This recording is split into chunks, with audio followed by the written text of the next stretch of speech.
Hello, my fair citizens. My name is Strider Stone. I'm the mayor of Sodium City, and welcome back to this week's episode of the Town Hall. This week we have HamHocks42. If you don't know who he is, he's a fantastic commentator for Magic Arena, but also does some streaming and YouTube stuff. So make sure to subscribe to the channel, follow that podcast, however you're tuning in. Stay salty, enjoy the show. All right, everyone. Hello, my name is Strider Stone. I am the mayor of Sodium City, and I am here with one of the hammiest of hawks. Hello. Hello. How are you? I've been Why called don't you worse. I'll introduce take it. yourself for people who don't know who you are? Absolutely. So my name is Graham. I also go by HamHocks42 on the internet, on Twitch, YouTube, all that fun, happy stuff. Yeah, and I actually left the little number in my name, that 42. One, because I'm a massive nerd, and it's the meaning of life, the universe, and everything, according to Douglas Adams, which is a sci-fi comedy writer. But also because that means that my name is available on all of the platforms. All of them. Because nobody has HamHocks42. Everyone has HamHocks, though. That is taken. That is, like, locked down. Is it? Wait, so what is HamHocks? Well, HamHocks, I mean... a thing? Yeah, HamHocks are, like, it's a cut of pork. Oh, just a cut of meat? Oh. Yeah, it's a cut of meat. Yep. All right, got it. That's all. Yeah. Is it actually taken? It is. Like, I know suppose so. HamHocks isn't available on Twitch. At least it certainly wasn't, like, 3 years ago when I made my account. Yeah. Somebody's stealing your shit. I know, right? Everybody's all up in my Twitch business. account 3 years ago? Yeah, believe it or not, actually. Like, my big regret about Twitch streaming was not getting into it sooner. Yeah. Yeah, I've actually only been in the game for about 2.5 years now. Yeah. I think I made my Twitch account in 2010 Okay. to watch League of Legends. Okay, dope. And that was it. Yeah. No, and that's I the have a thing. Like, really old Twitch account, though. no, I wasn't much of a viewer on Twitch up until I decided to start streaming. I'm one of those guys. Like, I wasn't part of the Twitch community, and then it was like, I want to start live streaming. Let me try this Twitch thing. And I gotta say, I'm not looking back. I love it. Yeah, it's so much fun. So did you just recently get into video games? Well, no, I've been playing games for a long time, but I haven't been into esports. You know, so like I played League of Legends with my buddies back in the day, and I played StarCraft back in the day, but definitely not competitively. I'm quite bad at pretty much all video games out there. Yeah, I'm awful at them. I'll own it. Like, you know, my reaction time not where it ought to be successful in those games. And if you've actually watched my live stream, like, you don't go there for top flight Magic content. That's not, you know. Same. Right? Yeah, it's like we're having fun, we're making jokes, we're having a good time, we're hanging out, but like, if you want to watch the, like, professional caliber Magic, no, it's not where you want to be. Somewhere else. No, if you want to see, like, goofy, weird deck building, like, okay, cool. Exactly. Now we can, yeah, exactly. You get it. You know how that goes. Yeah. Yeah. And this is why we're commentators, right? Exactly. Yeah, I can talk about the game. Like, yeah, like nobody's business. I can do that all day. Yeah. Exactly. I can explain what people are doing much better, you know, because I can't tell you how many times, like, being in the booth at one of those tournaments, I've, you know, watched a play and like, there's no way I would have seen that. Like, in that position, like, I did not see that line at all, but they did. Really? Yeah, good for them. You don't have, like, the caster's insight or whatever they call it? I try, or man. Commentator's I try. curse. There is commentator's curse. One of the things that I've actually also- gotten really good at, I don't know if it's just because I play way too much Arena, so I kind of know how the shuffler works, but I've gotten to a point where I can call cards off the top of the library pretty consistently.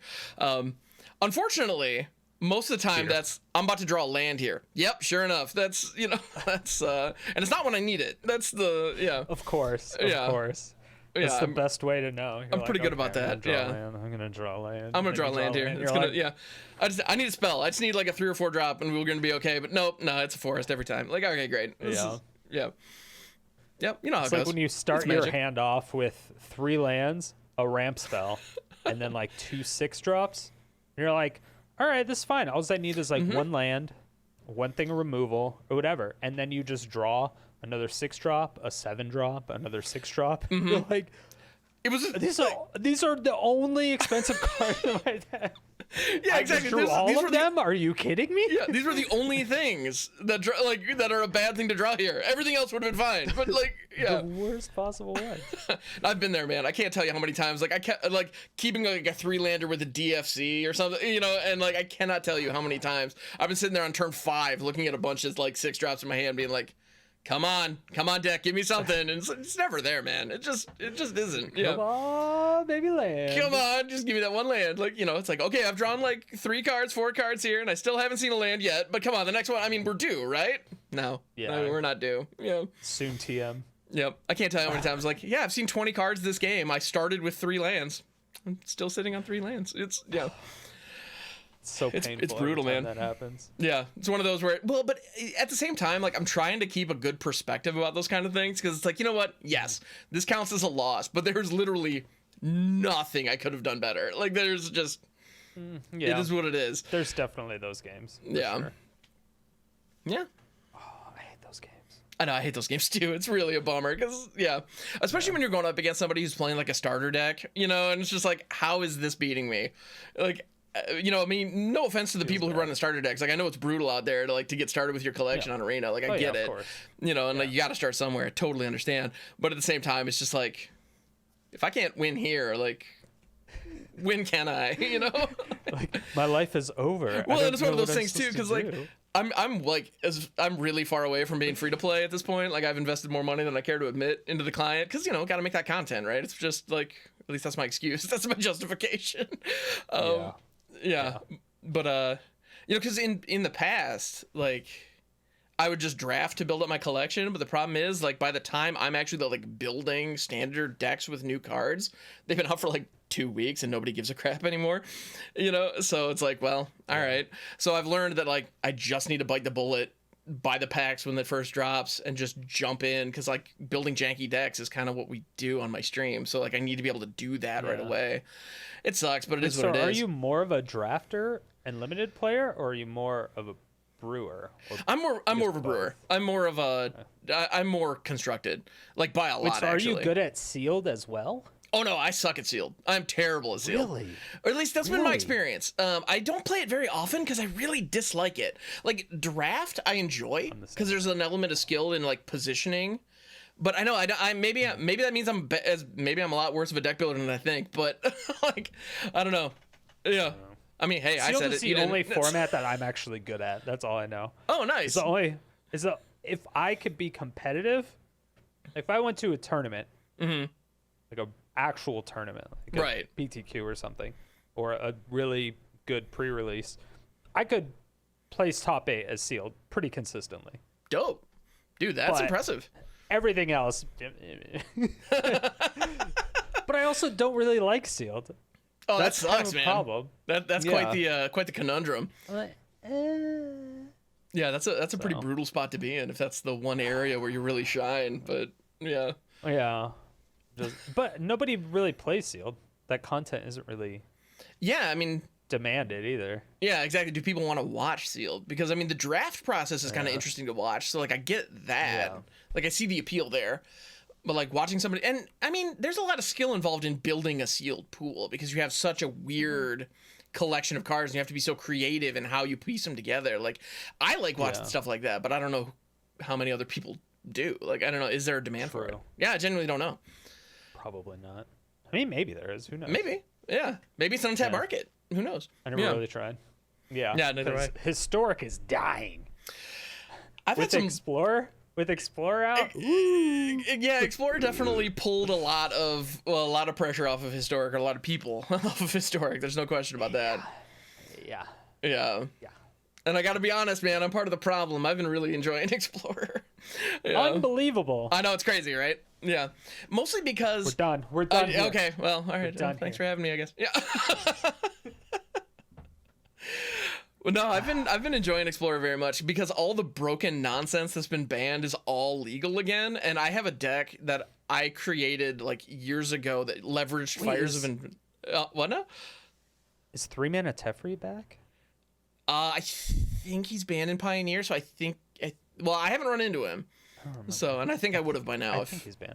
Yeah, I think he's banned. Fortunately. Yeah, I think he's banned too. Yeah, but Fires of Invention isn't. you know, so I've been jamming fires again. 4-color Omnath isn't, so I've been trying to like dabble with that a little bit. Man, when it pops off, it's awesome, but it doesn't pop off as often as I remember. But I haven't know anything about. Oh, go ahead. No, I have a Fires of Invention deck that I built like back when I was first starting streaming that I absolutely adored. That leveraged Perforos Bronze Blooded. Yeah, exactly. Your reaction is exactly what the red god that gives everything haste. Yep, gives everything haste, and you can pay 3 mana to like sneak attack something onto the field. Yeah, so what I would do is I'd sneak attack Ilharg, attack with it, and then play a Terror of Mount Velis for my hand. Yeah. With the what? Terror of Mount Velis. Yeah, I don't know. It's another one of those cards that like people are like, what? It is a 5/5 dragon for 7 that gives all of your creatures double strike when it enters the battlefield. Oh, that's right. Because people would get that with the minion of the mighty, the little dragon from AFR. You sacrifice the 5 treasures and you get a dragon. Mm-hmm. Or the minion that you were talking about. You buff the minion and then you get it. Yeah. Yeah, it's a combo piece, 100%. There's no, it's just a combo finisher. That's all it is. Yeah. It's kind of like DIY Ember Cleave for your whole team. It's kind of nice. I like it. It's ridiculous. And yeah, so what I would do is I'd Fires of Invention and then like cheat out Perforos and then like dump like 3 or 4 big red bodies and then cheat in a Terra Mount Velis and all of them have haste. And you know, so I go from like having nothing on the board to dealing like 40 damage directly to my opponent's face, half of which has trample. It felt great. It's fun to play. Like it's fun to play and I think it's fun to watch anyway. Like it seems to have been working out well for me and I can play it again. And you know, Fires got banned previously, so now that it's back, I can get back to. Just saying. Wait, Fires? I thought Fires was banned in Historic. No, they rebalanced it in. Oh, that's right. Alchemy. They brought it back as a 5-drop. Yeah, that's right. Yeah. Oh, okay. I might have to tinker with that. It's not as. I mean, obviously, it's not as powerful, but it can still do some stuff. Okay. It can still do some stuff. Actually, I'm curious. As a primarily, and check me if I'm wrong on this, but my understanding is you're primarily a Historic player. How do you feel about like Alchemy rebalances and all that jazz? I know it's not like the new hot topic, but I'm curious how you feel about it. I like it. I think Alchemy is the best thing to happen to Magic. What they do with Alchemy. I think the Alchemy. Well. Yeah. I think the Alchemy format itself is pretty shit. That's fair. The cards and stuff that they added and the rebalances, I think is really good. I think it's amazing. Nice. I really like it. I think it's really good. They could get rid of Alchemy and just add it to Historic at this point and just be like whatever, and I would be perfectly fine with that. I think that's probably what they should do. I think muddying up more formats, they should just get rid of it. Everyone already hates Alchemy. Might as well just throw it in Historic, and then everyone will just go to Explorer anyway. And then once they realize that Explorer is just a bad version of Standard, they'll go back to Historic. I love that. Well, like, and I mean, there are just so many formats. Like, how can they manage this many formats at this point? I don't get it. Like, yeah, no, I think you're right. They do need to start dropping some of that. And they have the play data. Like, if our understanding is correct, and Alchemy, because, like, I haven't jumped into the Alchemy queue very, very often, but, like, the general discourse seems to be that Alchemy's pretty much on its last leg right now, right? Like, it sounds like nobody wants it. And, like, we didn't ask for it as a community, did we? Like, or was there something I missed? I feel like Wizards was just like, here, have this now. Like, okay, thanks. Yeah, like. That's a good question. I feel like everyone was like, we'd like Pioneer on Arena. And they were like, here's Alchemy. It's like. Well, I mean, they said they were doing Pioneer on Arena for, like, since the beginning almost. Well, no, everyone I heard anyway was basically like, yeah, that'd be great. Let's do that. Yeah. And then they brought Alchemy into the mix, and I don't know. It's. I think Alchemy was a project that the devs wanted to do. Something that was interesting and not just monotonous coding the same exact cards over and over again. That's fair. You're not really doing anything different and interesting. You're not pushing the envelope. You're not trying to attract new people. You're just. I don't know. I think the devs wanted to do it more than anything else. Okay. If it would be my guess. I think doing it in a format was probably incorrect. Yeah. Maybe. But I think just doing it in general is a really good idea. I like the rebalancing. I like the constant influx of cards. I like all that stuff. I think it's a really good idea. It helps keep everything less stale, unless you have a garbage set like New Capenna. That's how you really feel strategies. Fuck this set so much. I'm over it. I'm already over it. I'm over it. It's been a week? 2 weeks? Has it been a week? I think it's been two. Has it been 2 weeks? When did it drop? 5 years? I have no idea. When did it came out? Hold on. Now I gotta look it up. When did New Capenna release? April 29th. That was the 2 weeks ago. Yeah, it's been 2 weeks. Yep. It's been a long 2 weeks, man. Wait, oh yeah, was that paper or was that MTGA? Because it came out on paper before MTGA, right? MTGA ran on April 28th. Okay, yeah, it was April 28th. Yeah, I was about to say, I think the paper was the 22nd. Yeah, pre-release was 22nd. Yeah. 2 weeks. It feels like it's been a week of torture. Which is funny because, like, my first reaction when I first got my hands on some of these cards, I was like, these should be fun. And I was just getting absolutely demolished. Right? Like, I really was. It was bad. And then, I don't know, I found a couple of pieces where it's like, okay, there's something here. At the end of the day, it's just Rafine. It's Rafine and fight rigging. Like, those cards are great. Whatever you do with them. Rafine? Which one is Rafine? Rafine is the Sphinx, the Esper, like, family boss. Yeah, the 1/4 for 3 that gives you like Connive X whenever you attack. Oh, and it gives things -X -0 or something? No, that's the All-Seeing Arbiter. Yeah. Oh, that's right. That's that big blue thing, which I was completely wrong on, by the way. Like, I thought that card was trash, and it's seeing like top tier play. I was like, what? Okay. I noticed that. It looks so bad though. It looks so bad. It's a 6-drop 5/4 in blue. Like, who the hell is playing this card? And it's like, well, a lot of really good people are playing this card, and it's working okay for them. Like, is that in standard or in Explorer? I think know. It's been primarily standard. Speaking actually. of which, Speaking of which, yes. We both do commentary for Hollywood Pizza, right? Yes, we do. Do you do commentary for other tournaments? You know, I have been tapped to do commentary for other tournaments, and I have some coming up. But as of right now, the only ones secretive. The only ones on my resume at this moment are the Pizza Box tournaments. No, I've been asked to do some GG Tour events, so I'm going to be doing those in the future. Okay. Yeah. And do you do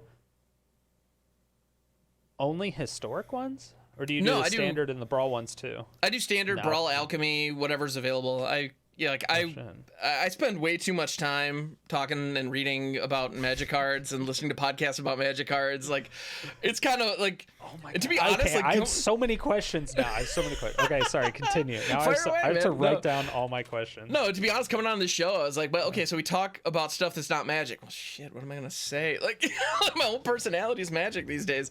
Yeah. But no, so like I feel pretty comfortable going in any format. And to be honest, I've gotten really quick on Scryfall, so if somebody plays a card I don't recognize, I can pull it up pretty quickly without people noticing, I think. Yeah, that's always the move. Right? Oh yeah, big time. What's your favorite MTG podcast? Wait, hold on. Before I go there, we got it. Yeah. No, by I have so many other questions. Right, we've already so many other questions. Yeah, sorry. I get to get sidetracked so much. Okay.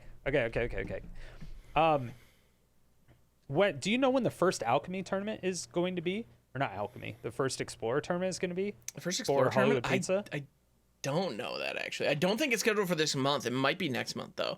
I know I've talked with Pizza, and he said that he plans on integrating Explorer pretty soon, but I don't know if anything's been scheduled yet.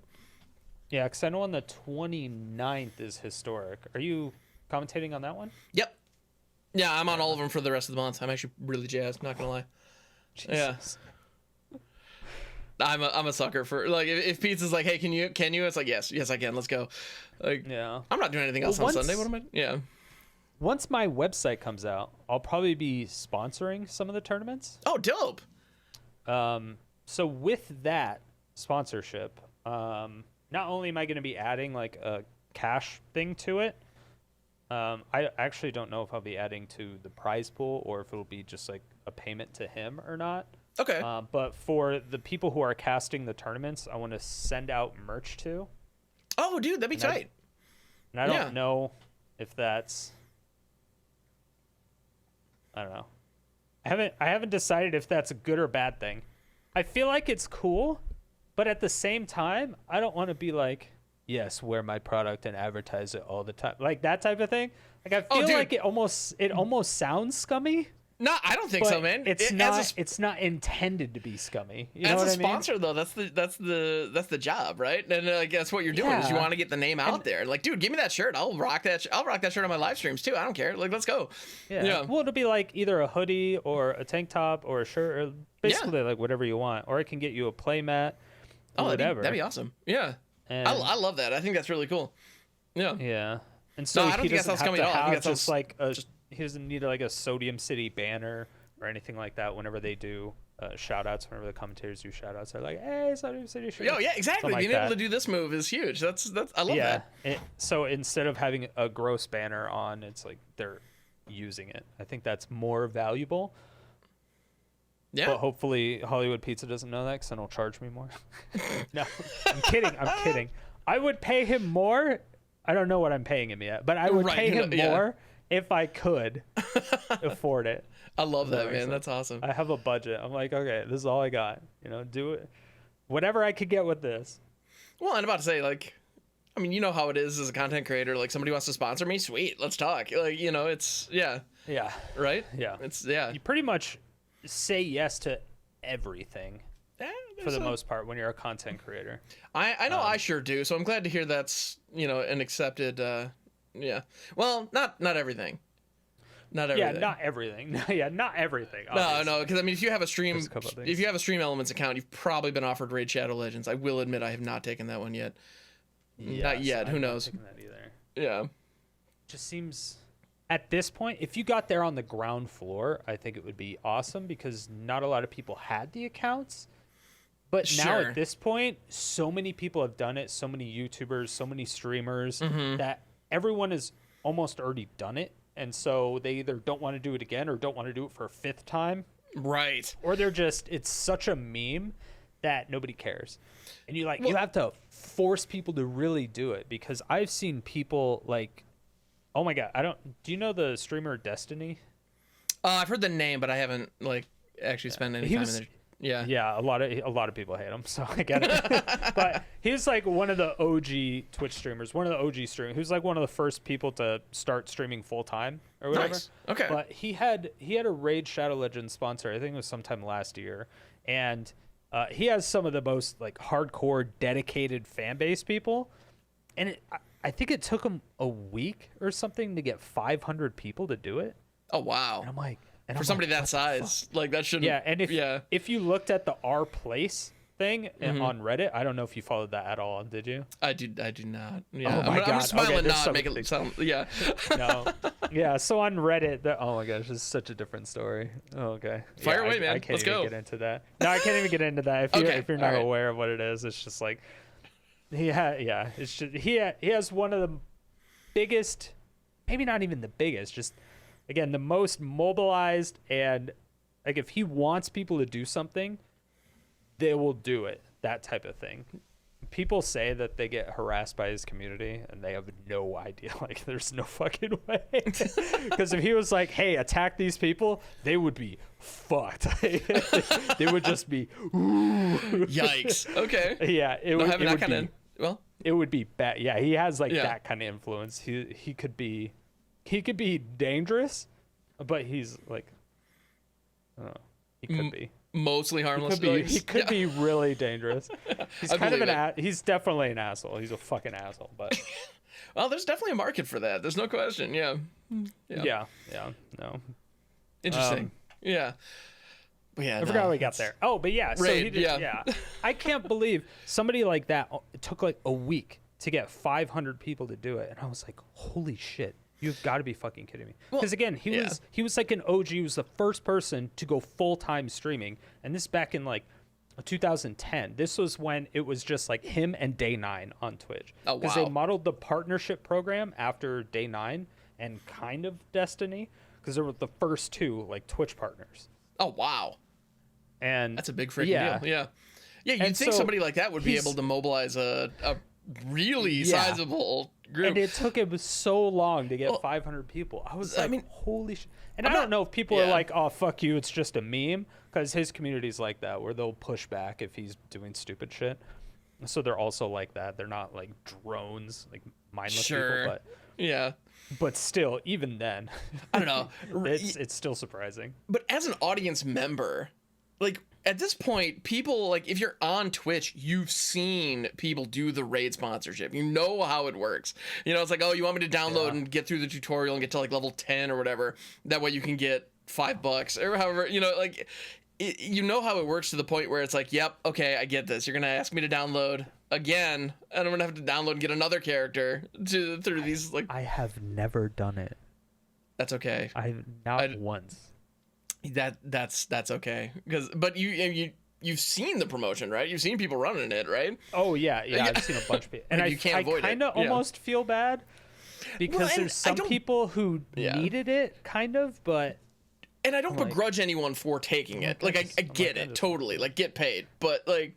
Oh yeah, get your money. Yeah, 100%. Like I want to make it abundantly clear. I'm not trying to throw shade at anybody who's actually done the raid deal, but.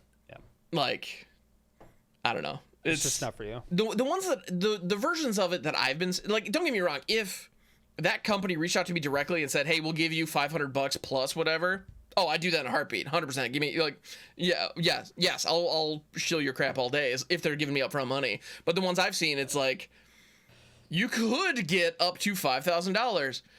If you get 1,000 people to download this game, like, come on, like, and it's all after the fact. Like, I'm not gonna do that to my community. You know, like, I'm not gonna ask them to do that.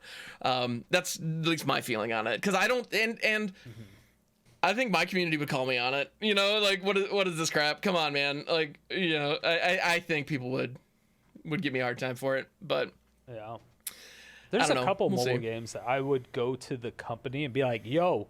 Give me a sponsorship. Sure, totally. Like I'm not, I'm not trying to. And Raid might actually be a perfectly fine game. I've never actually played it, you know, but it's such a meme at this point. Like it's just, Yeah, and I think that's why I've never played it. Yeah, I'm right there with you, man. Like, I've never heard anything good about it. The only thing I've heard about it is that they sponsor people. Right. So they give people money, but that's it. I haven't heard that. Oh, this is a good game or anything. I haven't heard anything about it. Yeah, the only people that I've heard say I enjoy playing this in my spare time are people who have, people who have been sponsored by the Raid Channel Legends. You know. Yes. I have heard. I think he's the only one. Yeah, I have heard Jeff Hoogland say it, but yeah, it's not one of those things where I'm not just hanging out with my buddies and it's like, yeah, I'm gonna go play a little bit of Raid later. Man, I was up all night playing Raid last night. Like, I've never heard that. That's like me with this stupid fucking game called Epic 7. Okay. It's a mobile game called Epic 7. It's like the best mobile game I've ever played. It's one of the best. It's easily top 3. Okay. Yeah, but it's extremely free to play friendly. It's still a gacha game, but it's extremely free to play friendly. I'm like, okay, what WotC needs to do is they need to contact this company and hire their people and just turn MTG Arena in full mobile game. There you go. Full mobile game. 100%. And then you'd be fine. That's it. Then you'd be fine. Yeah, just really lean into it. Go for it. Because that's clear. I mean, the model that the MTG Arena economy, it seems to be built around, like, the moment I logged in, it's like, oh, we have gold, we have gems, we can purchase gems. I was like, am I playing this on my phone? No, I can't play this on my phone at first. You know, it's like, what? Like, it feels like a mobile game, the way it's set up. Yeah. Exactly. It's like they tried to make it, but they didn't want to go full mask off, and so they just made it bad. Like, right. Why, though? Yeah, I think they should own it. Yeah, exactly. Like, really lean into it. I'm like, you should just do it. But the thing is, what they could also do, and I don't think they will ever do this, but I don't know if you remember back in the day, I don't even know if they're still making these, but like on Steam, they had the Magic games, like the single player. I think there was multiplayer eventually. Oh, like they had single player Magic. Like Duels of the Planeswalkers and all that jazz? Yeah, those ones. 100%. If they took those and put it in Magic Arena, and just added like a storyline where you could go through. Oh, dude. You could farm gems that way. They would get quests. There would be stupid things like it's just one of those things. It's just one of those things. You'd be like, all right, well, I mean, maybe. Well, I think there's a whole audience of people who would love, a PvE, player versus environment, single player campaign mode. Totally. And I know That's not just Sparky. It's not just Sparky, exactly. Because I've tested decks against Sparky, and it's like, it's not a good experience. Like, I will literally use Sparky to test, like, okay, does this combo work the way I think it does? But that's really the extent of it, because it's like there's nothing there. That's But no, I agree. I think all that would be these huge. events with card restrictions. I'm like, you could put that into a single player mode with card restrictions. You can make the decks, the free to play stuff, or the single player story mode or whatever. They can make it to where you could build the deck even if you don't have the cards. Oh, that'd be sweet. And just play it in the story mode. So it would help build your collection, but you would also get familiar with the decks a little bit more.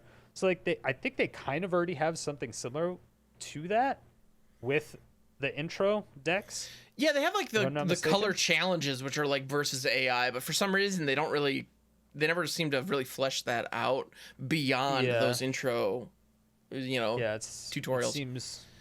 It just seems kind of, it's just a tutorial. It doesn't have substance to it. Yeah. So you don't really feel accomplished. It's like, okay, cool. I have new cards. Let's go. New cards. Right. But it's not like, oh, hey, I got extra wild cards. It's not, oh, hey, I got some gems. Oh, hey, I got some draft tokens. Oh, hey, I got blah, blah, blah, blah, blah. Or if the AI, there was like a boss in the AI that evolved. It was like, okay, this is currently the top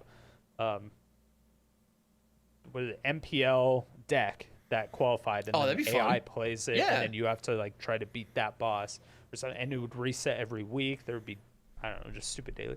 They could just go full mobile game. They should just do it, and it would be so much better. It would just be so much better. It'd be so much better. Well, like, some people don't want to just always do PvP. Yeah, it's just something not everybody wants to do. Well, and the other thing is like the lore. They have this rich story that they come out with every single set, right? So like, give me a way to experience this story that isn't like just sitting down and reading an article on the website. Which is, I mean, I'm glad the articles exist. Not throwing shade, but like, give us an interactive way in your game to experience the story. That'd be so cool.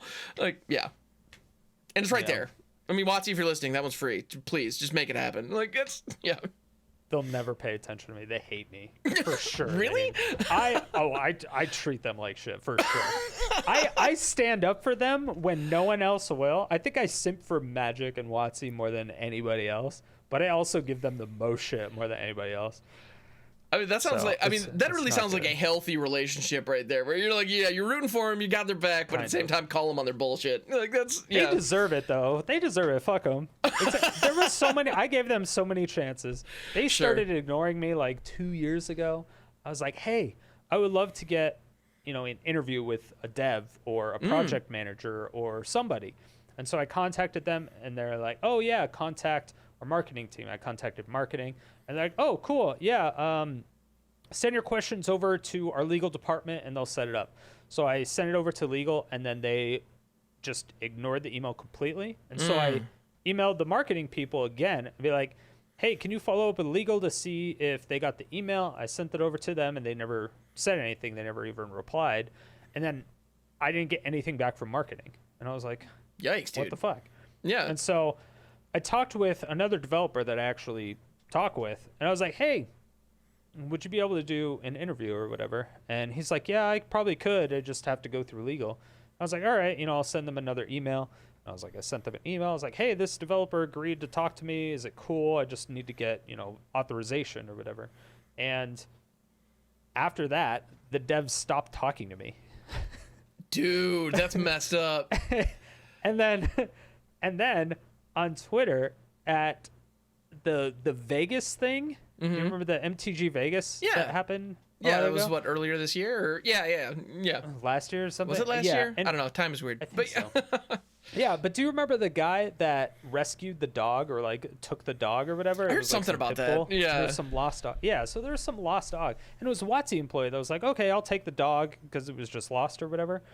And I was like, oh, that's adorable. I would love to cover that story because I was doing the news stuff at the time. Sure, 100%. And he's like, I'd love to do it. I just have to follow up with legal. And then he started ignoring me after that. Dude. I'm like, what the fuck? And then I had all the right another. things. Like, come on. And Like, I don't even know what I didn't know what his position was within the company. And then there was another dev that I started talking to, and he was cool with it. And then he talked with legal, and then he stopped talking to me too. I'm like, what the fuck is going on? And then I can't get a single reply from them. I'm like, I hate you fuckers. Right, so you're talking to somebody, it's like, well, I need to check with legal. It's like, well, it's been nice knowing you. Yeah, yeah. Ouch, dude, that's brutal. Well, I don't know if that has, I mean, how many interviews do WotC employees do with content creators? 0.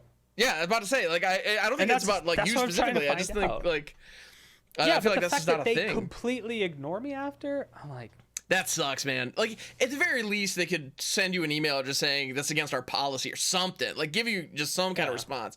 Like, if the answer is no, fine, just let the answer be no. But, like, give it to me, guys. Come on. Yeah. That's nuts, dude. I'm sorry. It's the biggest sad. But yeah, I mean, I'll call them out on their shit. Like, with the early access stuff that happened.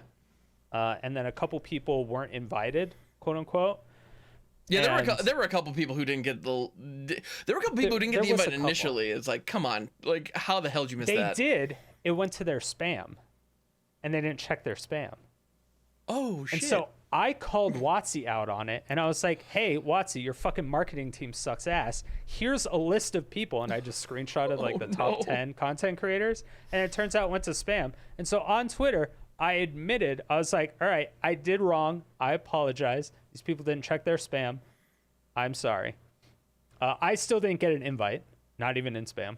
And I said that. I was like, I didn't get an invite still. I'm not simping for them. It's fine. That sucks though, man. Because they said if you were in the content creator program before, you should get an invite.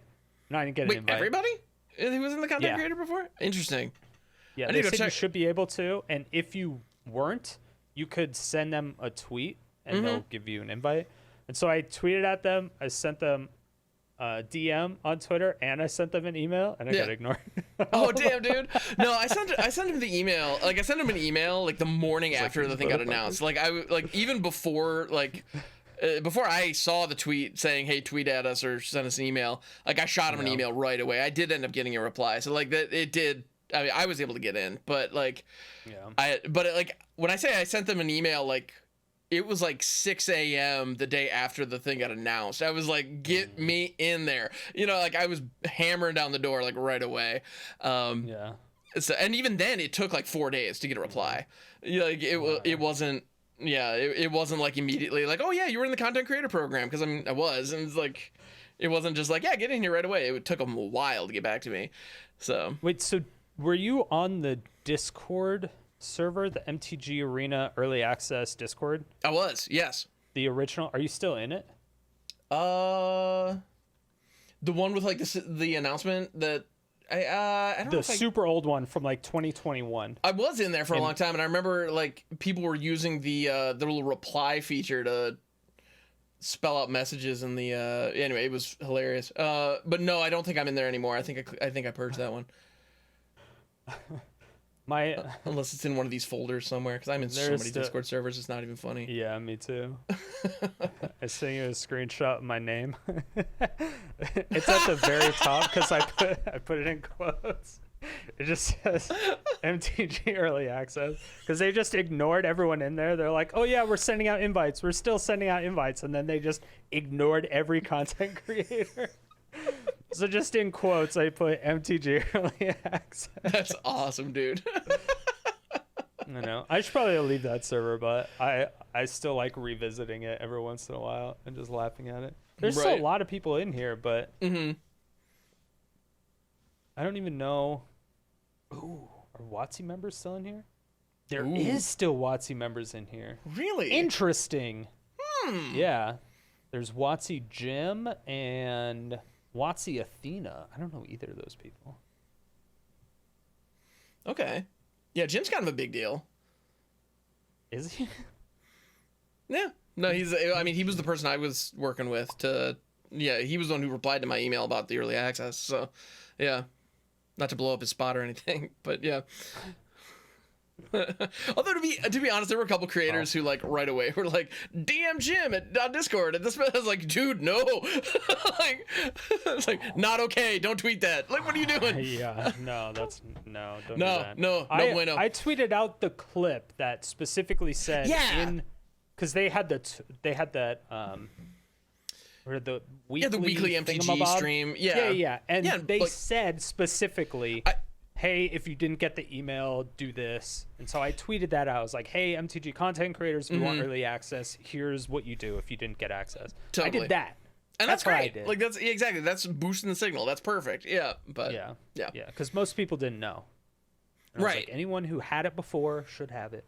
Sure, because there were so many of us who discovered or found out about the early access thing because we saw the tweets saying, hey, this is it's like next week your favorite content creators will be, doing Duke of Pen. I was like, I'm nobody's favorite content creator. Like, I know, man, right? that's brutal. Like, man. My first reaction was like, okay, maybe they haven't sent out the emails yet. And then there was a flood of tweets like, hey, I'm participating in the early access. Like, damn it. Like, okay, no, invites were sent out. I just wasn't on the list. Although I need to check my spam. Maybe, but anyway. Maybe I missed it. Maybe I missed it, to be fair. But yeah. Yeah, who knows? But I was able to get it sorted out. But yeah, it's... Damn, dude. Yeah, they don't like me. Which is fine. I'm perfectly okay with that. It's just I wish they would tell me, I guess. Yeah, a little bit of communication will be nice. Yeah. Even if it was just like, hey, this is what's illegal. Strider, go fuck yourself. Like, all right, thank you. Like, at least say it. Yeah, I would be perfectly fine with that. I would be 1,000% fine with that if they flat out said, hey, you're not brand friendly. I apologize. We can't sponsor you on everything. I'd be like, totally understand. Absolutely. Okay, cool. I'll never do anything again. That's fine. And, but until you get that, pester the shit out of them. That's, anyway. Yeah. I mean, but it'll never happen. They'll never reply to me ever. That sucks, dude. They know if they sent me that email, I would fucking post the shit out of it. They know. They fucking know. They're like, hell no, I don't trust this motherfucker. Every single person there knows. Anybody who knows me that works there is like, fuck this guy. Fuck this guy. I've called for their UI UX team to be fired. Oh, wow. Yeah. I mean... Many times. I mean... I can't say you're wrong. I mean, I would never call for someone to be fired. Yeah, see, I am completely against cancel culture. Sure. I think it's toxic. I think it's cancerous. I hate it. But I mean, come on. If you do so poorly at your job, you just shouldn't have it. It has nothing to do with cancel culture. It has something to do with performance. That's fair. And if you can't perform, you shouldn't have it. And a lot of people say, oh, there's nothing they can do because it's up to management. I was like, okay, well, if a bunch of people notice a problem and people are complaining about the problem and they're not bringing it up to management, then they are the problem. If management's not doing anything about it, then management's the problem, in which case you go to their manager. And this is how it works in every company. Mm-hmm. If you're worried about getting fired because you're going to your manager's manager, you probably should just go to a different team, or you should probably just go to a different company. Yeah. I don't care what your dream job is. If you work at Blizzard and you're getting molested, you probably shouldn't work for Blizzard. I'm sorry. That's fair, yeah. I'm sorry. Yeah. It's a dog shit company to work for. Same with Riot. If you get molested at Riot, you probably shouldn't work for Riot. Yeah. You know what? I'm good. Yeah. No, I've heard so many stories about how those companies know that the jobs are being sought after by so many people that they can underpay and they can treat people like shit. And like, I don't know, I'm not in that world at all, but like, I don't know, I buy it. WotC is paying very competitively now. I heard that at the beginning they were underpaying, but now they're either average or a little bit above average for, especially in that location in Washington. Cool. So that's definitely good to hear. And I don't know if that's because Alchemy, but don't know. I know that when MTGA first came out, it was done by like 15 developers. And I was Holy like, cow. okay, I can understand why all these issues have happened. Sure. Yeah. It's like, yeah, exactly. Why do the mythics no longer have 40. animations? Okay. Wow. Now there's 40. They have 40 now. Yeah. So it's not a lot. Okay. It's still not a lot. It's still not a lot. That's fair. Yeah. But you can't ramp up developers. A lot of people are like, oh, why don't they just hire like 50 developers? I'm like, it's not possible. It's going to take like a year or at least for them to be like you fully spun up, right? Like, yeah. It's impossible. Yeah. If you hire a bunch of people at the same time, like one developer, if you hire one developer, in order for them to get completely acclimated to what's going on, how the processes work and the code, everything, it's going to take them at least, I would say, in general, about 2 months. Okay. And that's normal. That's one person. You could technically do that with 2 people at the same time, but when you're training people, you're taking other people off of their job. Mm-hmm. So it's also not good in that sense, because then you're one person shy and hiring somebody. So you're trying to hire people, but then you're taking people off. And if you tried to hire 50 people, you'd have nobody working for yeah, there's no bandwidth for yeah. It's just not. Logistically, it's not possible, especially when you're already backed up on everything. They could probably hire one person every 3 or 4 months. I believe it. Yeah, and it's already super hard to find developers right now. It's like impossible. It's so difficult. No, I believe it, and that's I don't know. It's so funny because from our perspective, or from the perspective of people in our position, it's like you just made record profits. I don't know, throw more money at it, make it better. Like it just doesn't work. And it's just that's not how that works, and it's really frustrating to listen to people who say that. And it's people who are intelligent who say stuff like that, and it's hard to call them like. It's hard to say that it doesn't work that way. And then they're like, yeah, it does. And it's hard to just reply, no, it doesn't. You're a fucking idiot. Well, and you also know getting into those getting into those conversations on like Twitter or, in heaven forbid, YouTube comments, like how productive is that? Like, I mean, you're not going to change their mind. Yeah. Like, it's so why engage? Yeah. Yeah. I mean, I like engaging for the most part. Like, if somebody comes on stream and starts talking shit, usually I like to address it.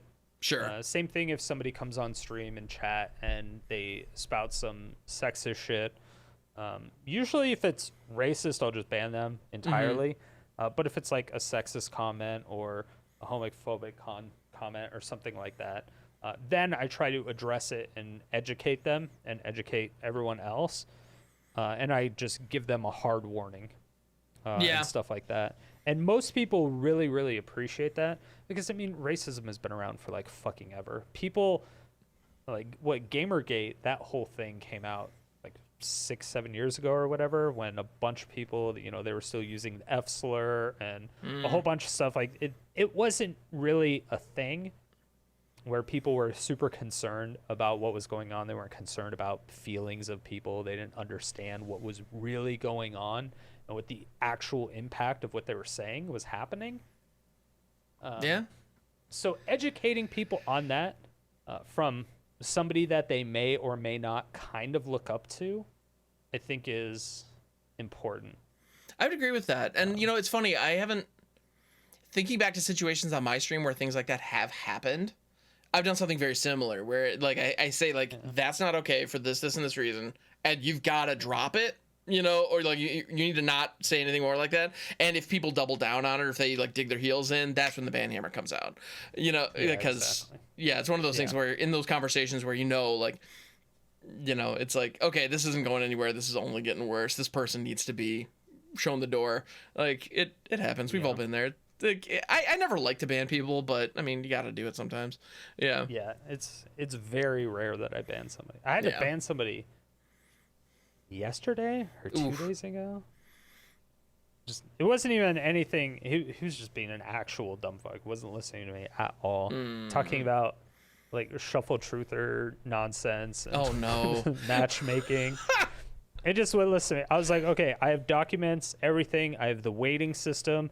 I have everything that documents all coming from WotC. We have the algorithm from the Glyco2 system. I have how they do the weighting system detailed by Chris Clay. I have confirmation from other developers on Twitter and Reddit, all this stuff. And they're like, yeah, but that's not what CGB said in this video. And I was like, I hate you so much. Dude. And I was like, dude, you can't take that. And he was like, oh, you're just appealing to authority. And I was like, I mean, I'm appealing to experts. First of all, CGB is not a developer. I have a whole video on this. I don't want to get back into it. No, that's hilarious. Dude, I'll need to check that out. Yesterday. Yeah. I was so mad. I was so mad. No, that's and then ridiculous. He came into my Discord pretending to be his brother or something. Oh, yikes. No, the whole shuffler truther thing, it's like, I get it, man. It sucks to lose, but come on, drop it. Like, it's not like...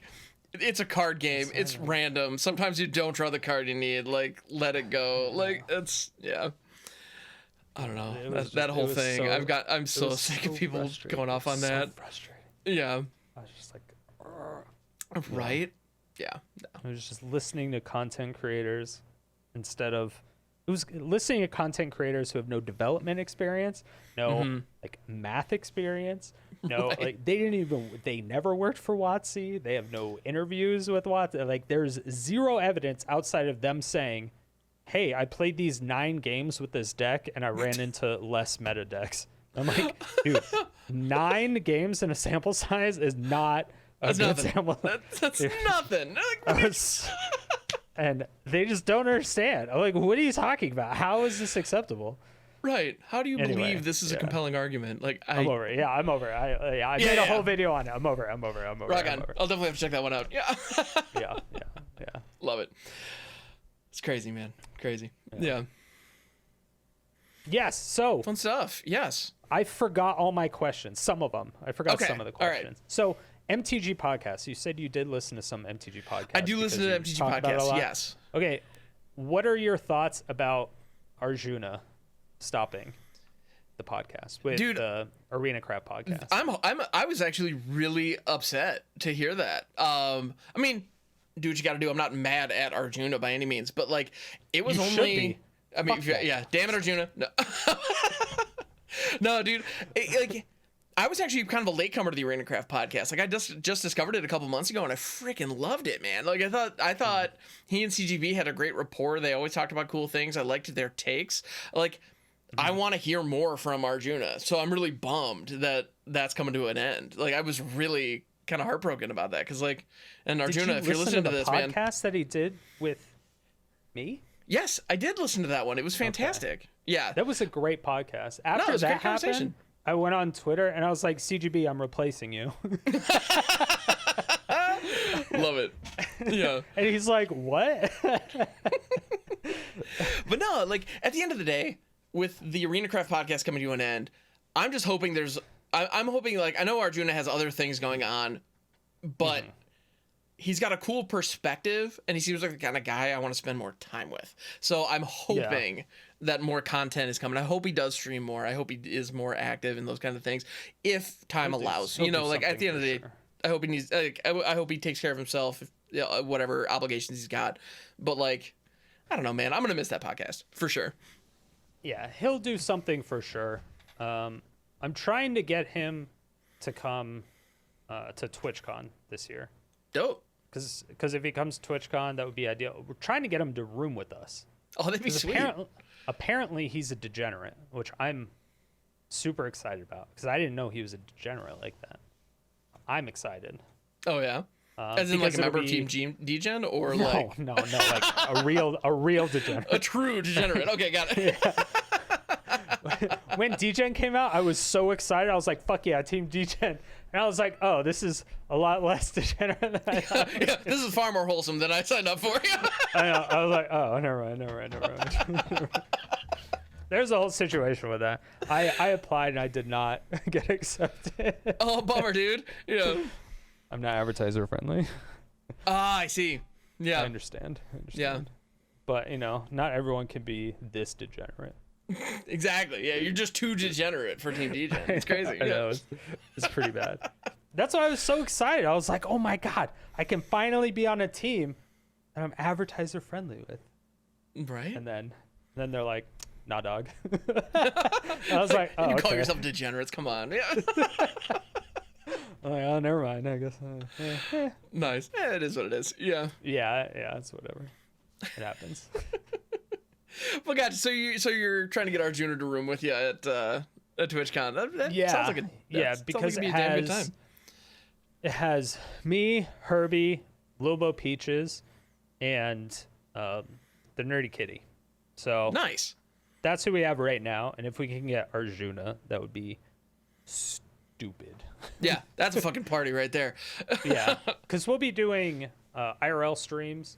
Nice. We're gonna do cooking streams. We're gonna do hot tub streams with like cigars, and we're gonna do a bunch of stupid. Doing shit it right. for absolutely no reason at all. But I'm really excited. Yeah, we'll probably go to TwitchCon for one day and then just do stuff from the Airbnb from there. That's dope, dude. Yeah. Because I know Ollie's gonna come down. I know Beer to Beer Time is gonna come through. I mean, there's a bunch of people. I don't know if you're going to TwitchCon. I wasn't planning on it, but I mean, maybe I ought to. If you are, hit me up. Hit me up. You got it. I wasn't planning on it, but I really do need to get I need to get off my ass and get to more IRL events, because right now I have not been very active in that space. And by not very active, I mean I'm gone to shit, dude. I haven't, like the MTG Vegas event, I was seeing photos from that on Twitter, being like, damn, I really should have gone to that. That looks sweet, but I just didn't, it's, Are you a paper Magic player though? Well, I have a lot of paper cards. Let me put it that way. I have the paper addiction. I don't play as often as I ought to, but I just like to open packs. I love opening packs. Hook it to my veins. Yeah, I know. That's why I can't play paper. Yeah, no, it's like I'm tweaking, man. I haven't heard that like cellophane crinkle in days. It's so expensive. Oh, it is. It's ridiculous. Yeah, no, it is. And so what I'll do is I actually do play Commander pretty frequently, and like I'll build commander decks with just stuff I have lying around. And that's why I've had so many people being like, well, why are you running that and not Rhystic Study? It's like, because I didn't want to drop $40 on this deck and I already had this.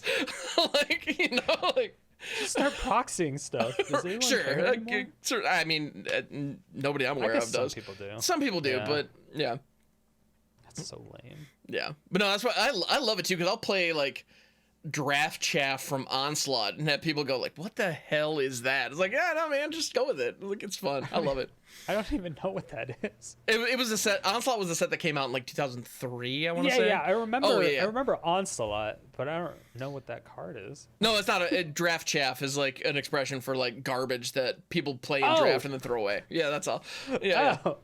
No, if there was a card called Draft Chaff, man, I'd go to TCG Player and pick up 100 of those right now, because that'd be dope. Like, that sounds exactly like something I would play. It does, super excited. What is this? What does this card do? Yeah, exactly. I'm gonna tab 3, play Draft Chaff. Yeah. Can I get it immediately? Right, exactly. What color is it? I don't care. Let's do it. Yeah. I know. I'll figure it out. Yeah. Figure it out somehow. But no, so I end up building commander decks, and I'll play like webcam commander games and things like that, and it's a good time. But yeah. But that's about it. No, as far as my physical like paper play, and I mean, I've got the number of like those big ass boxes of Magic cards I have is like kind of embarrassing.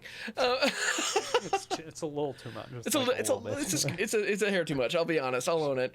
Yeah, it's funny because I've heard some people be like, dude, you should check out my collection. I've got like 2 of these big monster boxes. Like, only 2, amateur. Like. Like, that's cute. Yeah. But the problem is, like, when you think like, oh, I've got all this volume of Magic cards, there must be some good stuff in there.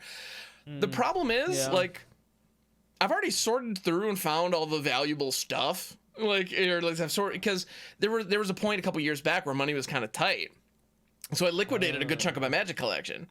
So like. That's when I took a big break from the game and I got back into it and I hadn't sold my cards, and so I found I dusted off a bunch of my old cards and found well, the big one, like the big hit that I found, it was a couple years back when I got back into the game, and I found like 5 Sensei's Divining Tops in my stuff, because that was an uncommon. Those, like, really expensive? They really are. Yeah. Yeah. Well, and they were an uncommon from Kamigawa, and I opened a shitload of Kamigawa, and so I just happened to have a bunch of them lying around, and I was like, well, this is my rent payment this month. Let's go, and that's exactly what happened. I turned them around immediately. I kept one because like it's a sweet card. So yeah, but I turned around. I just turned around and sold them, and I had a bunch like that where, well, and also when I was first buying cards, Commander wasn't a thing. So there were a ton of cards that are great in Commander that were absolute dog shit back in the day. But now, like all of a sudden, Commander rolls around, and like Wayfarer's Bauble's going for $2 all of a sudden. Like what? I have like 24 of these. Let's go. Absolutely. Like yeah, no, 100%. So I liquidated most of the stuff that's valuable. So I've got a ton of comments from like Kamigawa, like the original Kamigawa block and like the original Mirrodin block.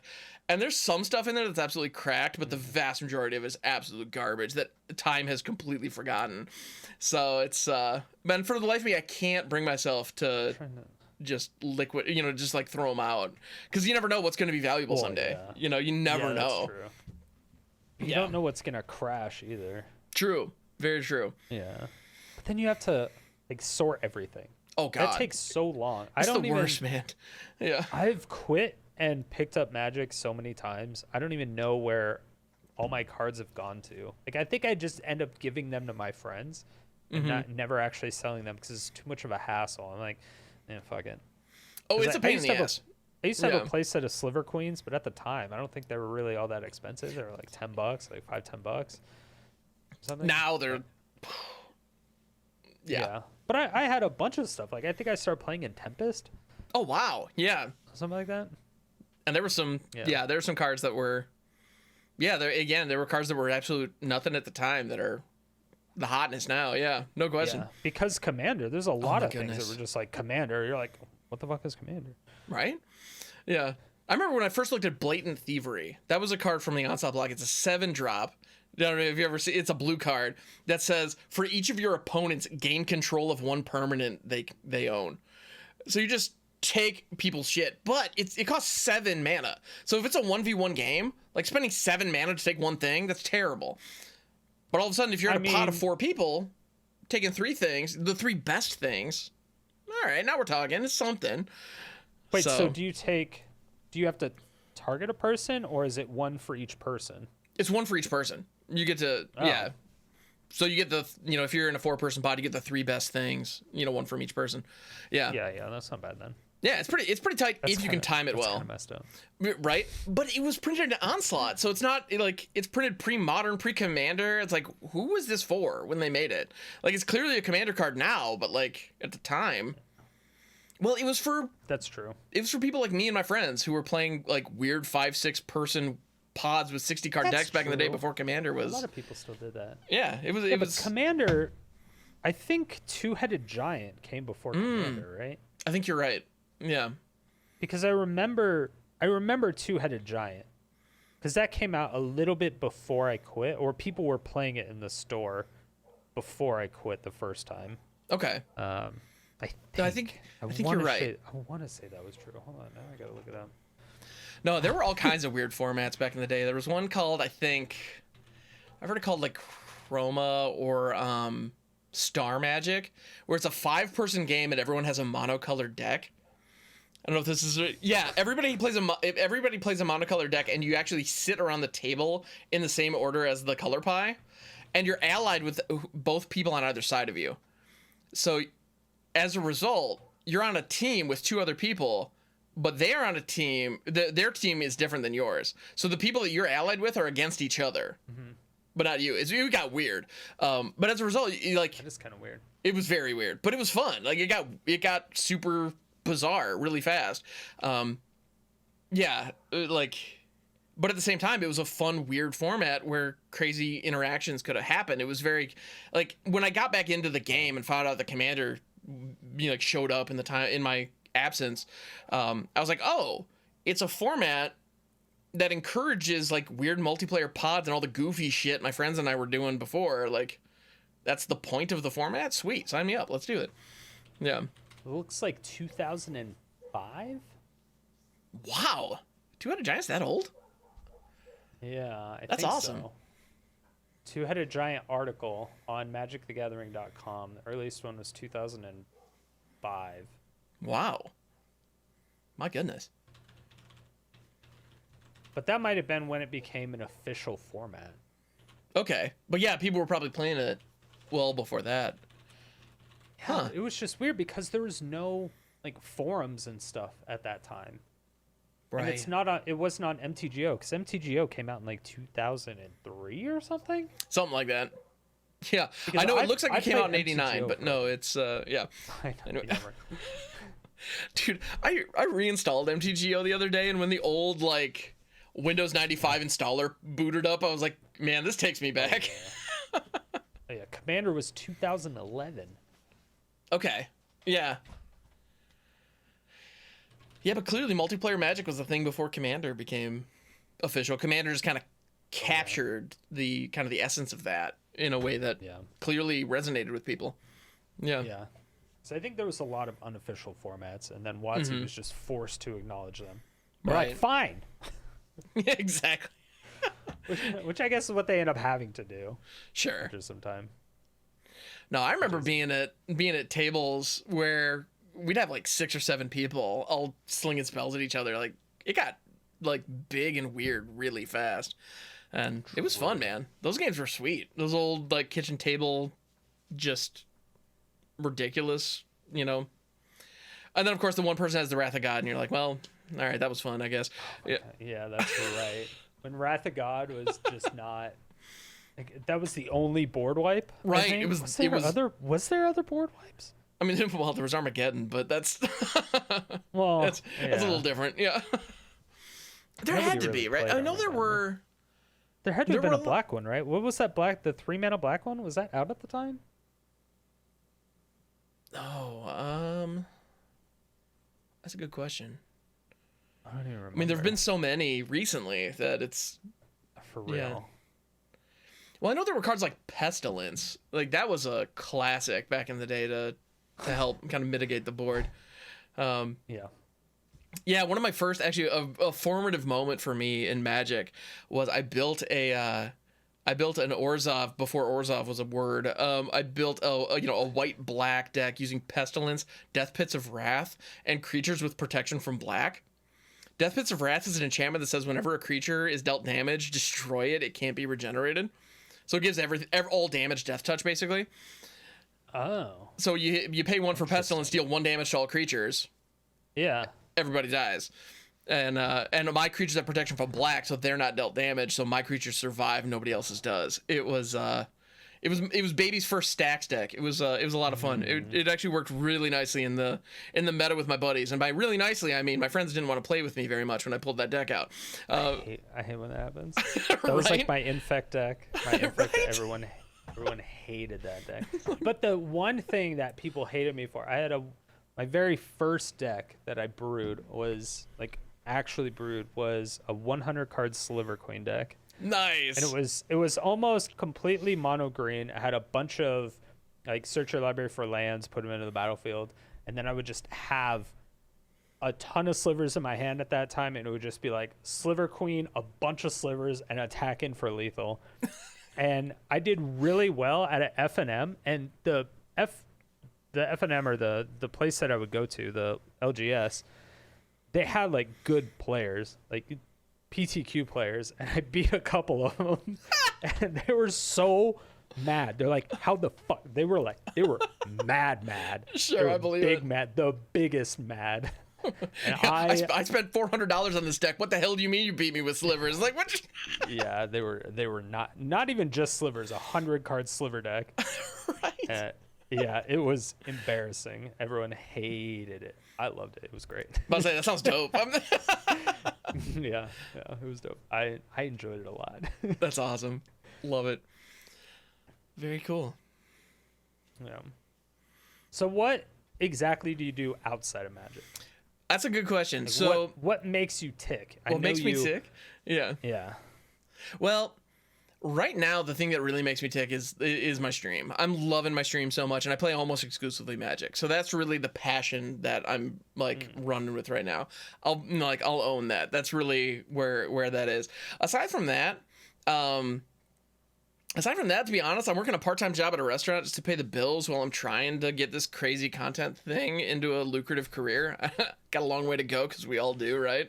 You know, but so I'm working part-time at a restaurant. I've got an amazing baby girl, actually, who's 5 years old, who I absolutely just yeah, I have a daughter. Know that. Yeah, I know, right? I don't make a huge deal about it, because I know, like, parenting and childbirth is one of those things that, like, I'm gonna get real as fuck here for a sec. Just it can be triggering to some people, like, and I know that. What? Yeah, parenting can actually be triggering to people, which is something that a lot of people don't understand and don't talk about. My former partner and I, actually, my ex-wife, she and I actually had a very hard time getting pregnant. And we actually had a miscarriage as well early on in our marriage. And that's terrible. Right? It's rough. But the thing is, it happens, like 1 in 4 pregnancies don't make it. Yeah, and it's really common. It's really common, exactly. So, and it's one of those things, I didn't realize how common it was until it happened to us. And then I was like, because after it happened, like, I took a few days off work. I was like, I need to just kind of, deal with this, right? And when I went back, a bunch of people came up to me and it's like, yeah, no, it happened to us too. I was like, what? Like, how is this like, everybody has dealt with this? Like, not everybody, of course, but a lot of people have dealt with this. Yeah, a lot of people. And then we followed that with a couple years of, like, fertility treatments and things like that, trying to get pregnant. And when somebody would just say, like, when I would just hear people talk about, especially when I heard people, like, bitching about their kids, I was like, I just wanted to smack them. I was like, you ungrateful son of a bitch, you have no idea. Like, and in the end, we did get our amazing daughter, and it was totally worth it, of course. But at the same time, like, I try not to make a big deal about it, because I don't know what other people are going through. So I don't want to be that guy who's like, my daughter this, my daughter that, if somebody in my audience is going through that struggle. So, like, I'm open about the fact that I have a child. I'm not, like, keeping her secret or anything. But at the same time, that's not what people come to my stream for. That's not what people come to my YouTube channel for. So, like, I don't make a big deal about it, Yeah. But she's amazing. I fucking love her, dude. Like, it's like, being a parent is amazing. I'm a big fan. It would be bad if you didn't. Right, exactly. I was like, she's okay, I guess. No. Like, no, she's the best, man. She's kind of an annoying sack of shit sometimes. But, I hate when people bitch about their kids, man, but my kid. Yeah. When the pandemic hit, holy shit, this first 6 months or 8 months when everyone was in lockdown, all I read was just so many parents just hating their kids almost. They're like, I can't fucking take it. It's driving me crazy. Like, and I was like, how do you hate your kids this much? Are you even good parents? Like, I mean, it makes you wonder, right? And like, I get, like, it's a lot of work, but come on, people. I had to actually talk with some parents, because I actually said that. I was like, you can't be good parents if you can't handle your kids for 3 months or 6 months. Is ridiculous. Right. And a couple of them messaged me and they're like, no, that's not the case, and here's why. And I was like, okay. It makes sense. Right, kind of playing it up for social media or whatever. Yeah, okay, yeah. But yeah. Well, not even necessarily that. It's more like they do still drive you crazy just because kids do kid things. Sure. And when you're never, ever able to get away, because a lot of times when you're a parent, you still get to work, you still kind of get away from stuff. But when you're only dealing with, like, the craziness, especially if your kid has a lot of energy, you're trying to work and the kid is trying to bother you at the same time, but then you're stressed out because you're like, if I lose my job working at home, our entire household is fucked. Right.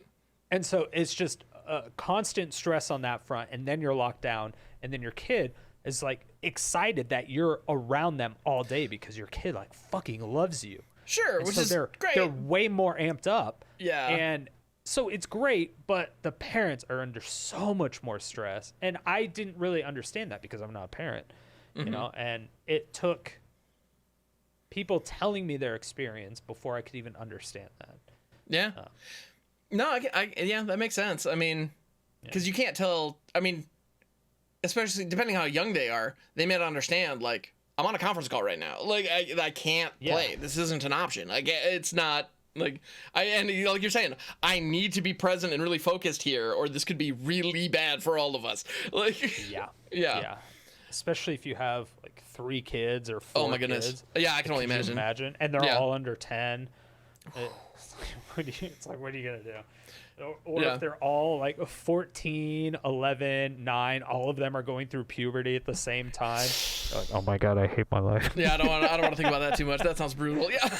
I know. I remember how I was. Huge kudos to every parent out there who is tackling that right now.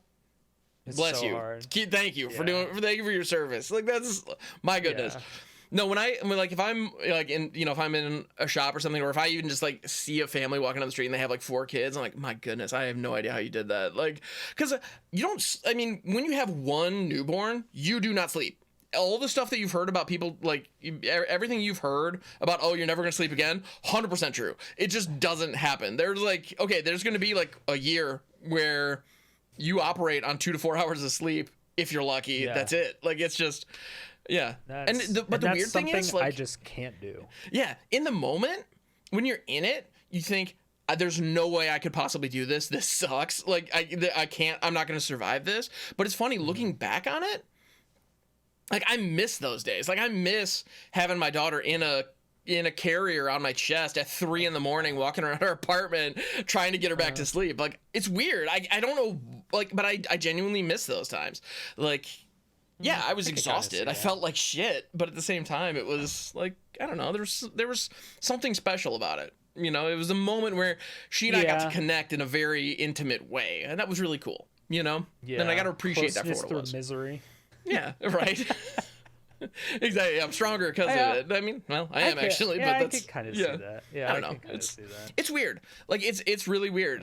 Because parenting, I mean, I think parenting is a lot like, at least what I've heard of childbirth. I mean, obviously I wasn't the one who did it, so like, I don't know what it's actually like from that perspective. But I've heard, it's incredibly stressful, incredibly difficult, but at the same time, very rewarding and very empowering, and like, all that jazz. And taking care of a newborn and taking care of a little person, it's like, it's all consuming. Like, your whole focus, your whole everything is like fully focused on this, keeping this little person, like keeping them growing, keeping them alive. That's the other thing that I find absolutely insane. There's something I didn't really realize. Like, how do kids not die more? Really, it's a miracle that any of us made it to adulthood. Like, for real. Right? There's a point in our development where we cannot move very effectively, and our immediate reaction is to pick anything up and put it into our mouth. How the hell are any of us alive? Yeah. And how almost every guy has a scar somewhere on their head for falling into a coffee table or something. Yep. Actually, mine's on my lower lip. I had to get stitches on it twice. Yeah. Yep, 100%. As like every single person. I have a bunch on my knees because I kind of learned how to fall, and I've fallen out of trees a few times. I don't know. My childhood was fucking weird. I think everybody had a weird childhood in their own way. It's really true. I think the moral of the story: childhood is weird. Like, just living is weird. Living is weird. Living in general. Yeah, I love it whenever I hear anyone say, like, "Why can't this be normal?" It's like, the fuck is normal? Like, what is... Yeah. Anyway.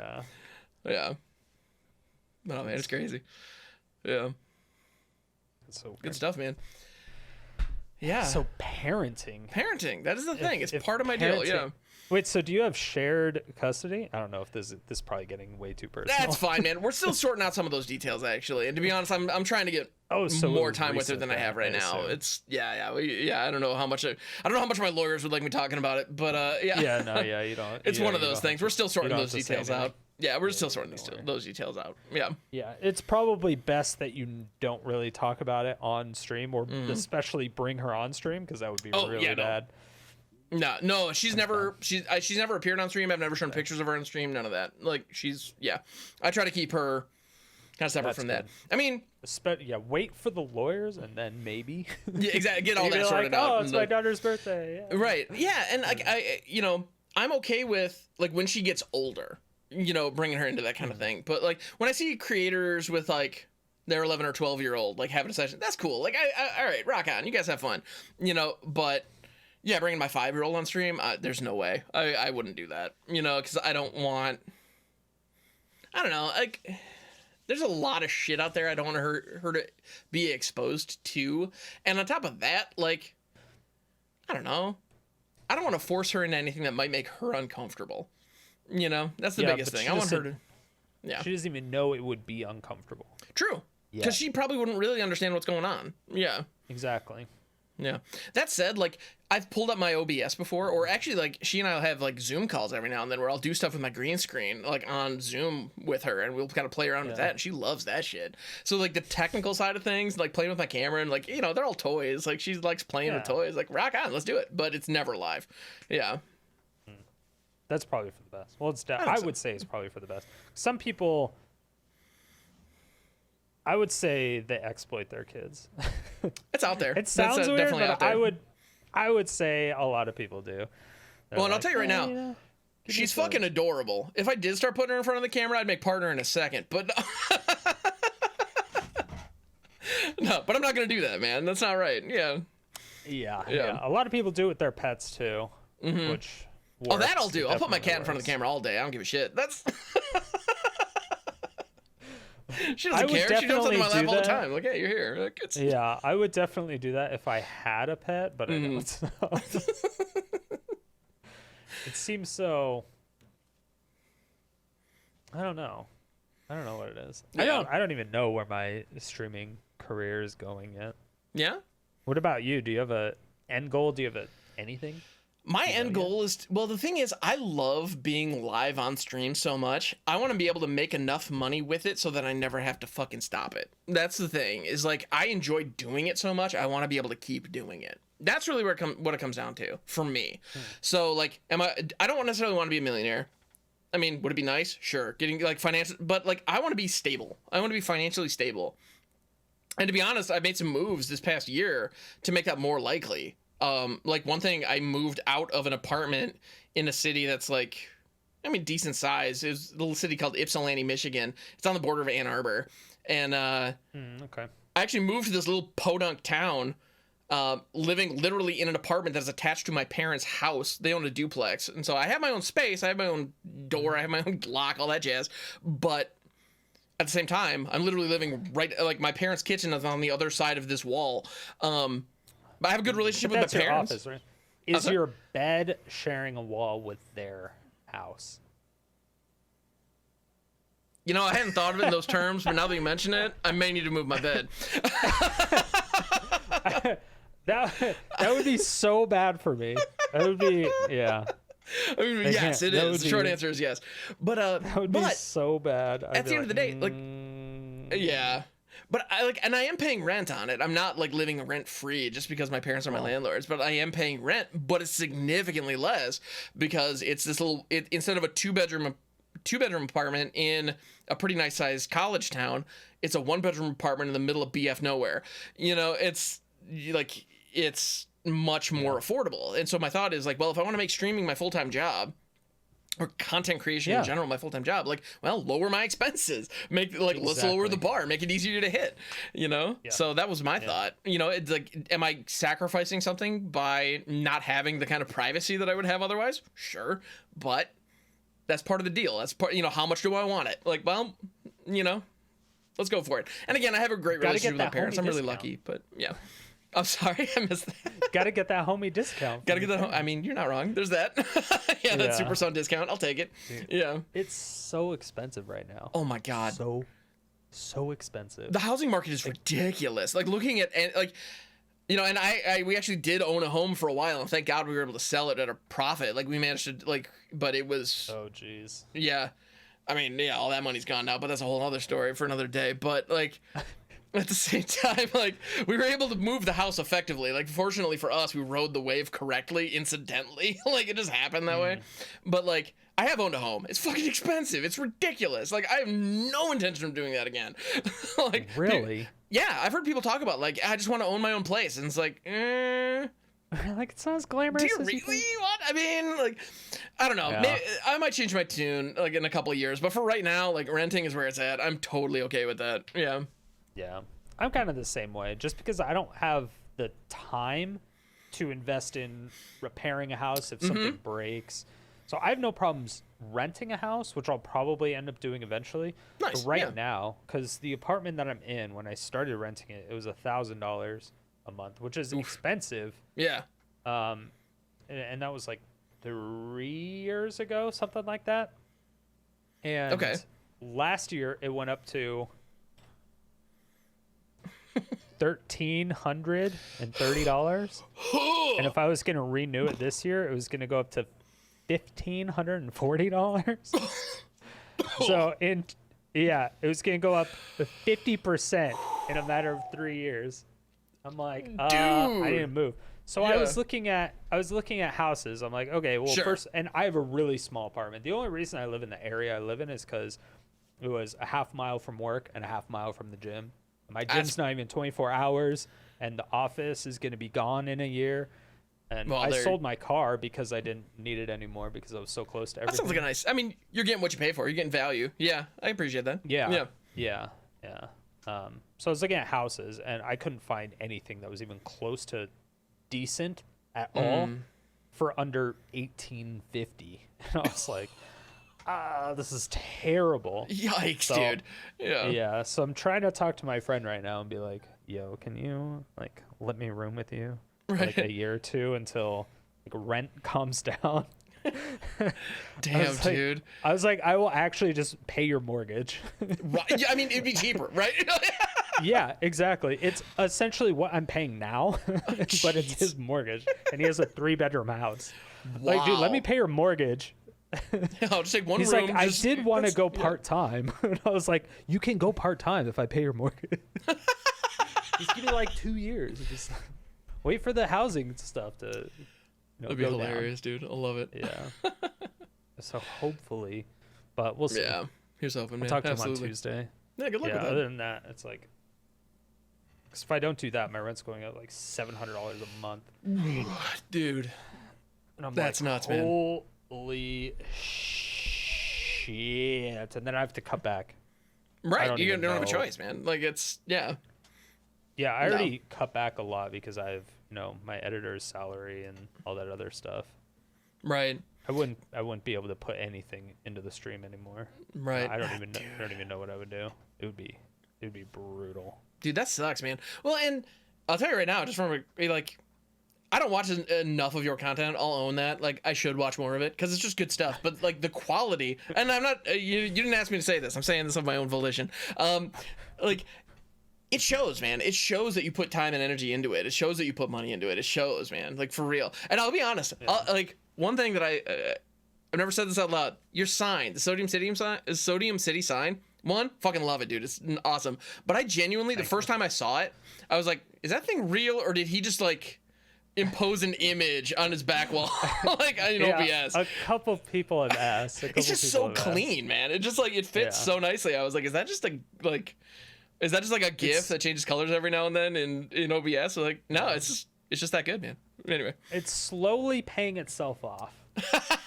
It gets value over time. Right. But I mean, you've got the brand. Like, the brand is on point, man. I gotta say, I'm a little bit jealous of your branding. It's just so solid. Like, and I don't know, you shit like your transitions. Like, you clearly spent like, money on getting good people to do that. You got an editor. That's a big deal. I don't have an editor. I do all my editing myself. And by that I mean, I post a lot of unedited videos. It's rough, man. Some of the it's a lot. It's a lot. That's nuts, dude. You have to, in order to get like quality stuff done, you have to pay. Yeah, you have to totally. pay money, and that's especially doing videos 7 days a week. Trying to get an editor to do that for borderline no money is sure, because borderline impossible. I'm like, dude, I don't make a lot of money. Yeah, you're borderline making no money because that's just how it works, right? Like, it's just, yeah, exactly. I'm like, dude, I'll pay you a salary and I'll give you 100% of the YouTube revenue until you double your salary, and then I'll get the rest. So I don't get like almost anything off YouTube.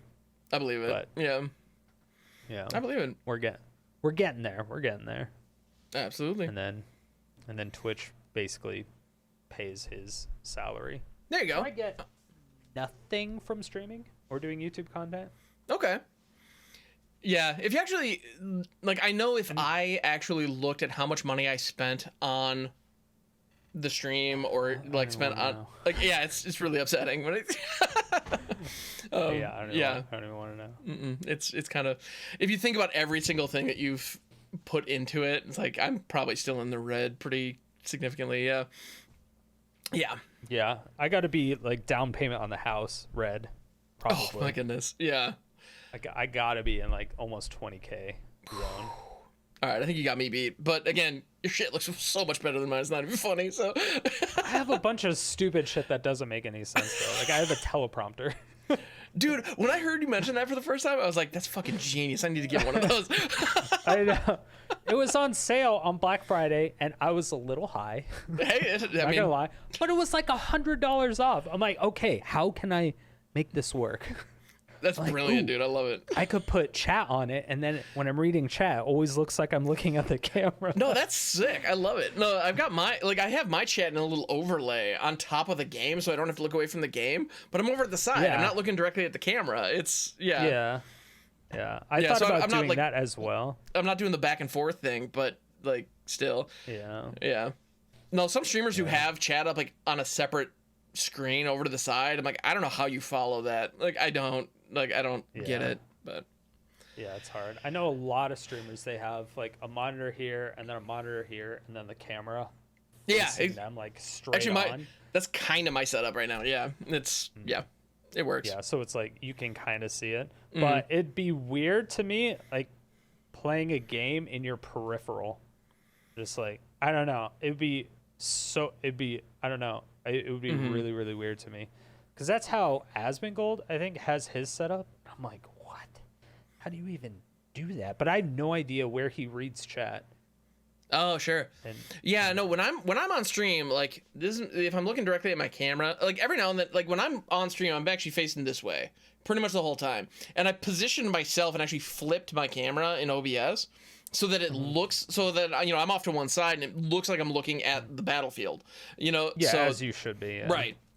And when I'm doing talks through, like when I'm on the pizza tournaments, I actually flip my camera the other way because I'm on the other side of the screen when I'm in those. So I'm looking at the battlefield there too, because I've seen like his setup. If I'm facing the other way, it looks really silly. It looks like I'm just kind of looking off into nothing while the gameplay's going on behind me. Doesn't mess you up when you have to like point somewhere and you're pointing the wrong way? You're like, I mean, that's the worst. Where it's like, yeah, go ahead and click the link over here. I do that when I'm recording YouTube videos too. I'm like, yeah, click on the card at the top right hand, and I just point up. And like at the top right hand corner of the screen, I just go like this, and so I cover all areas.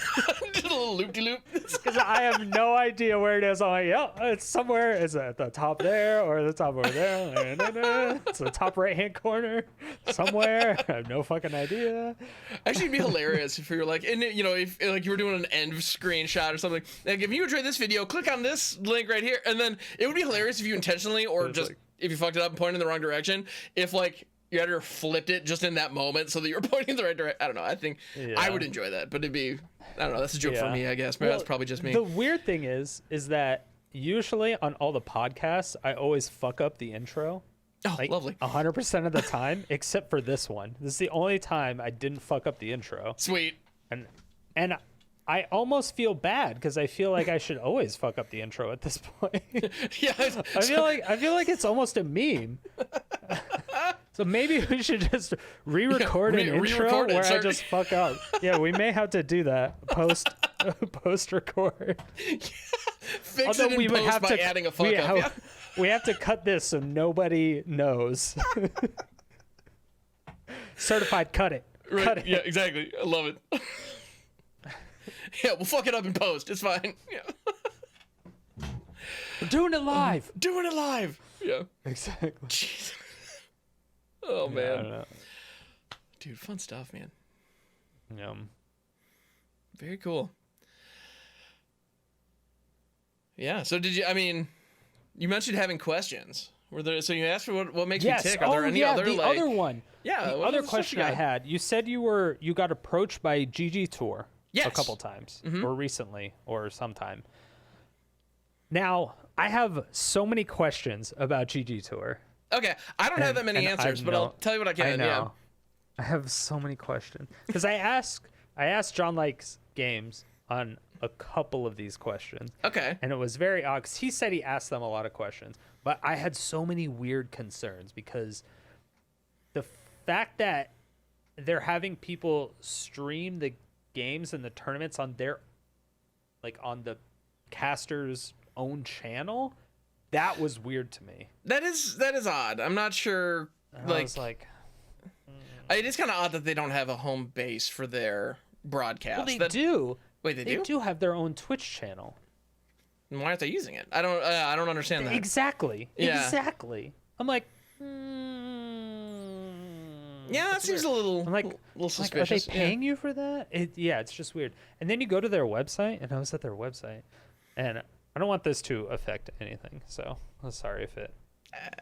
GG Tour, ignore me. It's probably just weirdness. I'm probably misunderstanding a lot, but when I went to their website a couple times, I was trying to find their sponsors, and their sponsors are like not really sponsors. They're kind of like almost affiliates with a lot of these people, and it seems like the only real sponsors they have are VCs, like venture capitalists. So not like real sponsors, or like investors. I'm like, right. But at the same time, when you're hosting the tournament on your stream, you don't have to shout out sponsors. Wait, what? You don't have to be like, I haven't actually done one yet. Check out this sponsor. You don't have to do banners on the stream. You don't have to shout out sponsors. I'm like, they're not doing it on their channel. I can't find sponsors on their website that have like actual links. They have like tournament sponsors, like tournament websites. I'm like, I don't know if that's a real sponsor, but maybe they pay them, but it sounds weird. And then they have venture capitalists. And I'm like, okay, you have investors, but that's not really a sponsor because you have to pay them back, obviously. Right, yeah. And they have you stream on your own channel, which is weird. And then you don't have to run advertisements for them, which is also weird. I'm like, how do they make money at all? I have no idea. At all. That fucking blows my mind. I'm like, how do you make money? That's all I want to know. How do you make money? It's super sketchy to me. Like, and that's a fair concern. I have no idea where the money comes from. That is the only thing. Like, I have no idea. That is the only thing. Like, maybe everything is above board and it's fine, and there's some shit going on in the background I just don't understand, and it's like, whatever. But I think it sounds so fucking sketchy to me. I don't know. I just personally, I don't know. If I they assure came to you, me, I would have a lot of fucking questions. Yeah, I assure you, I can't assure you on this. Like, I have nothing. I cannot. Like, those are all reasonable questions, and I have no answers for you. Yeah, because those would be the none. questions I asked. Yeah. Immediately, I'd be like, "Wait, why is this on my channel?" Yeah, no. When they mentioned that'd be the first one. Yeah, that was a good question. Like, and that's something that was mentioned to me. Like when it was discussed. Like, I'm not gonna throw anybody under the bus or mention any names, but like when I was talking with my contact over there, yeah, they were like, "Yeah, could we host it on your channel?" I was like, "Sure, I guess," but like, really, it helps. It would help drive traffic to your channel. Right, exactly, because so, it's a tournament. All which right. is cool. I like that. I think that's cool. And so I don't know if they're just trying to help out the creators that way. But if you look at their Twitch channel, if I'm not mistaken, hold on. Yeah, it just seems like they would want to host their own events. I don't think they have many followers. Okay. They have 7,200 followers. That's it. And I know that's more than a lot of... But they're also not even partnered. Right. Like, well, I'm just curious, have they gone live before? Like, are they putting content on that channel? Like, at all? Like, I genuinely don't know. Not since 2 years ago. Oh, wow. Huh. Yeah, if you go to their videos, the last thing was 2 years ago. And I'm like... And it was a tournament. It's just weird because most tournament companies... or tournament organizations, they're almost instantly partnered, especially since they're doing tournaments for like multiple games. And their tournaments aren't small, they're relatively large. They could easily get Twitch partner, like almost immediately. Sure. It'd be super, super easy for them. But I'm like, how do you only have 7,200 followers? Yeah, And if how you've do been you hosting not events partner? hosting events for this long and bringing in these kinds of numbers in your events, because if you have a tournament where 150, 200 people are showing up, how many, Right? most likely at some point the competitors are going to be watching the coverage as well. Yeah. And there's everybody from those communities, because if those are, if there are streamers participating, they're going to be like pulled in too. Yeah. So you would think if you have a tournament of 150 people, you're going to probably average, you're going to hit the 75 average to hit partner. Yeah, like you're saying, no problem. That should be fairly easy. That's It's just weird. And then you don't I was have curious. to shout out sponsors. I'm like, what is this? Who are you? Who are you people? Yeah, no, I would. How are you making money? Yeah, Tell how are me you now. making money? That's the biggest question. Tell me your secrets. Yeah, exactly. Whatever You you're know doing, something- like, yeah. Like, you know something I don't. And then they're paying them. And I'm like, okay, so you're paying these. Because initially I was like, oh, maybe they're just not paying you. And that's why they're having you do it all on your stuff. Because that wouldn't make sense. They're like, okay, they're just trying to help people grow. They're not paying them. And I was like, that's still kind of I'm like, But, it's fine. I can kind of get it. But they're like paying them. And then just not running commercial. That thing right there. Like, I've never seen any tournament organization. And then you go to their site, there's no sponsors. It drives me crazy. That's the one thing that drives me crazy about that company. I'm like, it's so bizarre. It's so bizarre. Every time I see them or every time I hear that name, I'm like, what is happening? Yeah. That's a fair I don't know. That's all legit. I don't know what else to say. Those are all very legitimate concerns. Yeah. Yeah. I don't know. I would ask them. I would just be like, hey, do you need me to do commercial runs or shout outs or something? Right. Yeah. Actually, that's probably exactly. Yeah. Yeah. So yeah, If they're like, no, you're good, you'd be like, wait, how do you make money off it? Right. I think I'd be Because a you're little more not getting passive-aggressive than subs that. on your Twitch channel. Right. You're not getting followers on your Twitch channel. So if sponsors are coming to you and being like, oh, you run a bunch of tournaments for a bunch of different games, let me see your numbers. What do your numbers look like? How are you going to get eyeballs on our stuff? And they're like, oh, well, we don't run commercials and it's not on our channel and we don't have access to the data of the channels that we put our tournaments on. Right. What sponsor in their right mind is going to be like, oh, yeah, let me just give you a couple 100,000 followers? Not a single one. I don't know. Of course not. It drives me crazy. Every time I think about it, it just gets weirder and weirder. I'm like, I just want to talk to somebody there just to understand. Sure. That's all I want. I just want to talk to one person there. And I'm like, That is that's all that yeah. But I've never been approached by them, so I don't know. Gotcha. Yeah. Who knows? Who No, knows? I'll report back. I'll let you know what I can find out. Yeah. That's You should. I'll I would try. be I'll super try. interested. I'll see what because these are all legitimate concerns, and to be honest, like I don't know, the idea of them hosting on my channel, like what is involved with that? Like Yeah. I don't know, because I genuinely have no idea how they plan to do that. Like, is it coming out of my OBS? Are they gonna ask for my stream key? Like, right? Exactly. Like, yeah, There's no way. yeah, exactly. Oh, Like, okay. it's yeah. So No, there's no way. I- There's but absolutely no way. I'm just curious because that's. I mean, to be honest, I think I'd rather give up my social security number before my stream key. Like, that's at least on that same level, man. Like, it's yeah. Yeah, that shit's sacred, man. That's a big deal. So I don't know. That's I didn't even think about that. Like, how do you even get the feed? Because they got to be streaming somehow. Who is running the tournament in the back end? I don't know. I don't know the plan for that. Yeah. Because if you're the caster, you still have to do something as far as the video feed. Is Again, it unless they're- pre-recorded? It can't be pre-recorded, right? I mean, unless they're It's a live- streaming it they're live directly to my tournaments. channel through my stream key. Yeah, I don't know how else they would do it. Yeah. Unless you're doing like a screen capture from a Discord stream or something like YouTube that. stream. It could be a YouTube stream.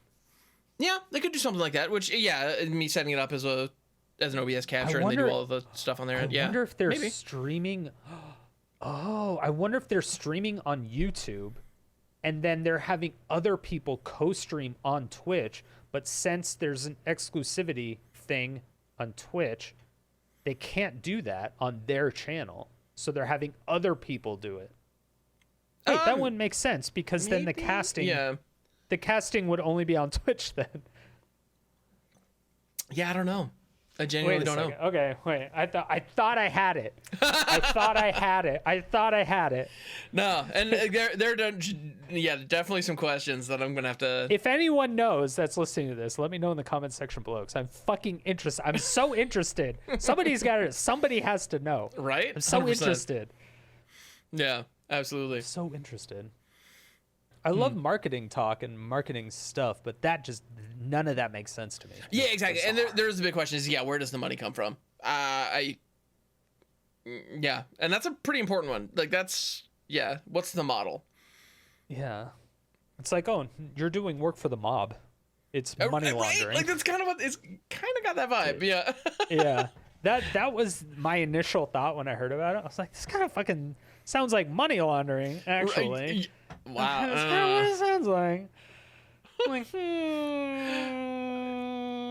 So maybe that's the question. Instead of like, hey, so when do I shout out the sponsors during the broadcast? It's like, so is this a drug trafficking front? Is that, yeah. Like, so do I get 5% off the top or? Yeah. What's the VIG? Come on. What are we talking here? All right. Yeah, you definitely got me curious. Like, what did I just sign up for? I wonder Maybe if you asked that, you're like, wait, so what's the VIG? Well, and then they stop talking to you. You're like, oh, okay. Now I know what's going on. See, that's why I want to know. I wonder if that's why they didn't approach me, because I talk about marketing stuff. That's fascinating. Could be. No, there's no way. Well, wait, they don't talk to... Initially, I don't think they've talked to... This is shuffle truth or nonsense. Because they've talked... The people I know they've talked to was John before he was partner. Mm-hmm. Lil Bo Peaches, who's not partner. They talked to you, who wasn't partner. Yep, I'm not partner yet. Yep. Do they talk to people who are partner? I don't know. Well, and the person that I'm talking to, or the people I have talked to over there, have been members. Like, they have been in my chat prior to them approaching me about any of this stuff. So like they were a part of the community previously. So like they were a name I was familiar with. That's awesome. Right? Yeah. So like, you know, if they had any kind of nefarious intentions, they did the work ahead of time to, you know, to insert themselves. The other thing that kind of sucks is that they're doing the same days as the pizza tournaments, right? No, they're on Saturday. The ones that I'm associated with are on Saturdays. So yeah, they're on Saturdays. Pizza tournaments are on Sundays. So yeah. Yeah. Well, I know John did some on Sundays. I believe it. Yeah, the ones that I'm part of are all Saturdays, but yeah, I'm sure the schedule might vary. Yeah. Interesting. Yeah, it is interesting. Wait, so if you could stream full time or cast full time, ooh, if you had to choose between the two, dude, that'd be tough.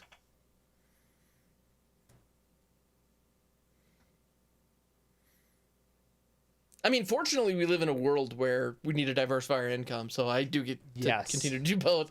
But if I had to pick one, I guess if you could do one more than the other. Okay. Like if you had to do a 70-30, which one would you do? I think I'd like casting, to be honest. Like, I enjoy my stream. It's a lot of fun. I enjoy hanging out with that community. But broadcasting, you know, having a partner in the booth, being able to kind of go back and forth and not having the pressure of actually playing the game and being able to comment on it is something that's really fun. I've been enjoying that a lot. Yeah, and I love the idea. Like, one of the things that I really like about the pizza tournament specifically is that, like, I mean, you know, and you know this because, you know, you've done them too, of course. You're with somebody different a lot, like week in and week out a lot of the time. And so those conversations are different. And those, I mean, don't get me wrong, it's great when I'm in the booth with somebody like John, who I've done, you know, a couple of tournaments with. And actually, I've got a couple coming up where I'm with John. And it's like, I know it's going to be a quality conversation every time. Like, it's great. But, like, you know, there are other folks who I've gotten to know because, like, I got into the booth with them and I didn't really have that much rapport with them prior. Like Numbskull, great streamer, and like he and I did a tournament together, and I hadn't really had that much time. Like, he and I were like seeing each other on Twitter and stuff back and forth, but like to really get down and actually talk with him, it's like that dude knows his shit.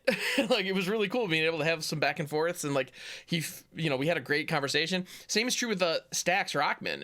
I've done 2 tournaments with him so far, and he's a phenomenal YouTuber. Doesn't do too much on Twitch as I understand it, but like, amazing personality, amazing insight on the game. He plays a lot more control, and I play more combo stuff, so we were able to kind of talk back and forth and ask each other questions and have like a great dialogue. And, and those are experiences. I'm still trying to find Numbskull. Sorry. No, it's all good. Here, let me. How do you spell his name? Yeah, he's got underscores in it. Let me see. like, I don't know this person. I'm trying to find it. Sorry. No, you're good. I didn't hear the second person. I'm trying to focus. No, shout outs to Hollywood Pizza. Hollywood Pizza, absolutely. Huge shout outs to Hollywood Pizza and the comic book store for anyway. Sorry, I'm being a little silly. Yeah, num_skull_. So yeah, huge shout out to Numbskull. Streamer does a great job. NUMB? NUMB. Yep. Okay. Numbskull. Yep. Yeah, and so and Stax Rockman is a YouTuber who does. Wait, is he on Twitch? He's on Twitch. Numbskull on Twitch. Yep. Here, let me. Am I looking at the wrong one? Is he a streamer? He is a streamer. Yeah. Okay. Here, I'll send you the link. I must be looking at the wrong one, because when I see his 5 followers and no videos. That is not him. Yep. I'm pretty sure that's not him. I'm like, Yeah. Oh, there's an underscore after it too. Yes. Sorry if I didn't. I missed that one. Or okay. I just didn't hear it. Got it. Okay. But yeah, no, that's him. Yeah, and like it was a great experience, great conversation. Like, and I didn't really know what to expect going in, but at the same time, like, Pizza doesn't get bad people to commentate. Like, he just gets quality folks who know their shit. I mean, look at us after all. I had one experience. Oh yeah. Okay. All right. Oh my god. You don't need to name names, but I'm definitely curious. That wasn't Pizza's tournament. That was somebody else's tournament. Okay, I was about to say. God, I remember that. I'm surprised. Oh my okay. gosh. I was so. I don't even know if I want to say whose tournament it was. Okay. No, we don't. I don't think whoever it was that I was casting with would even listen to this at all. But in the very, very, very off chance that they know who I'm talking about, I really don't want them to know. That's fine. Yeah. Not that I care, but holy shit. Were they just not giving you much to work with, or did they just not know their cards, or what was? They knew nothing. Oh no. They knew nothing. Actually nothing. It was like there was no prep. Didn't have their glasses on, so they couldn't like read the cards. They didn't know the cards. They were more of I think they were more of a commander player primarily, so they just didn't know standard or historic. They just didn't know the cards, and they didn't have their glasses on, so they couldn't read the cards, and they just didn't know it, and they didn't know any of the meta. They didn't know how to like strike a conversation.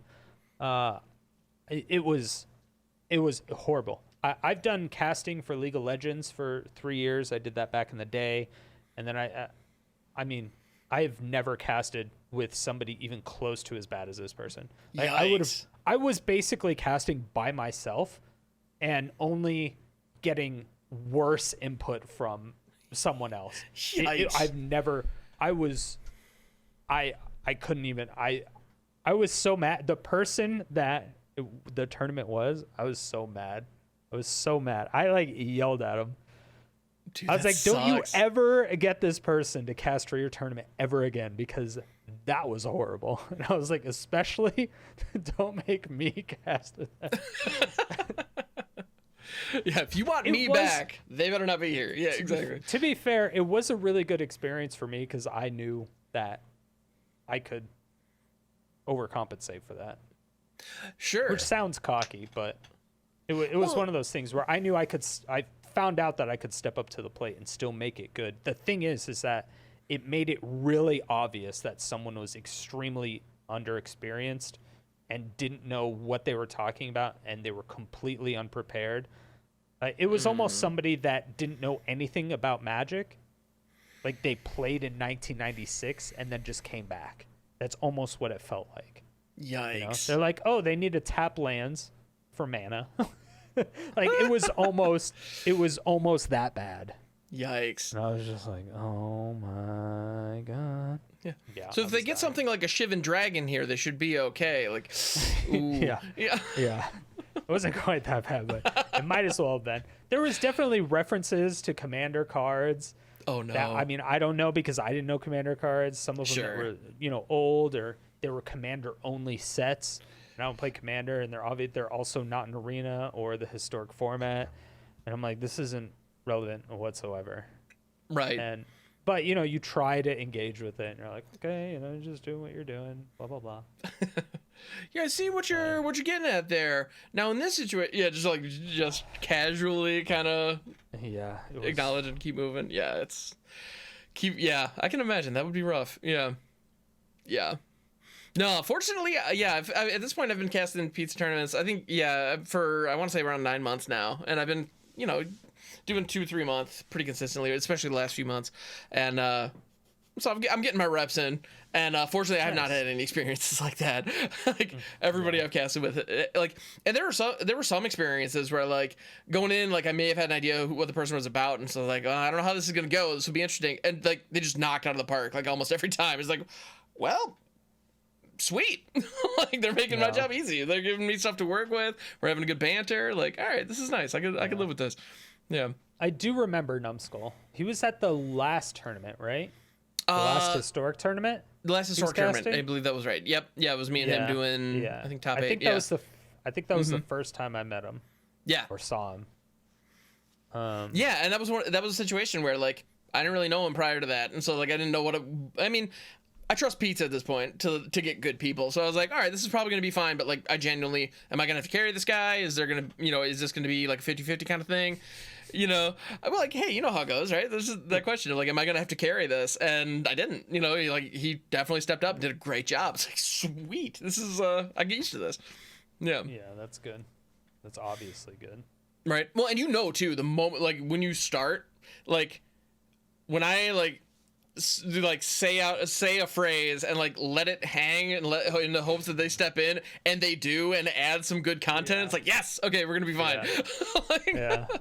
Yeah, I've had a lot of really good experiences with the pizza tournament. There was one, I'm definitely gonna call this person out, but only because I love them, and it's hilarious. It's a great story. Okay, even though they may not even know it happened, it's a great story. So it was either last month. It might have been last month, actually. I think it was last month.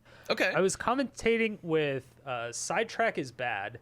Okay. And I don't know if you know who that is. Yeah, I know Sidetrack. Yeah, Sidetrack is awesome. Mm-hmm. We go way back. They come out to Fucked Up Friday all the time. Nice. Great person. So, but there was one point in time because we were getting like blitzed.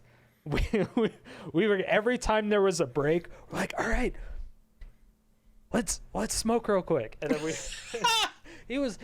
they were doing dabs and stuff. They were getting so fucked up. Sidey was fucked up. So there was a point in time at the tournament where I swear to God there was probably 5 minutes where they didn't say anything.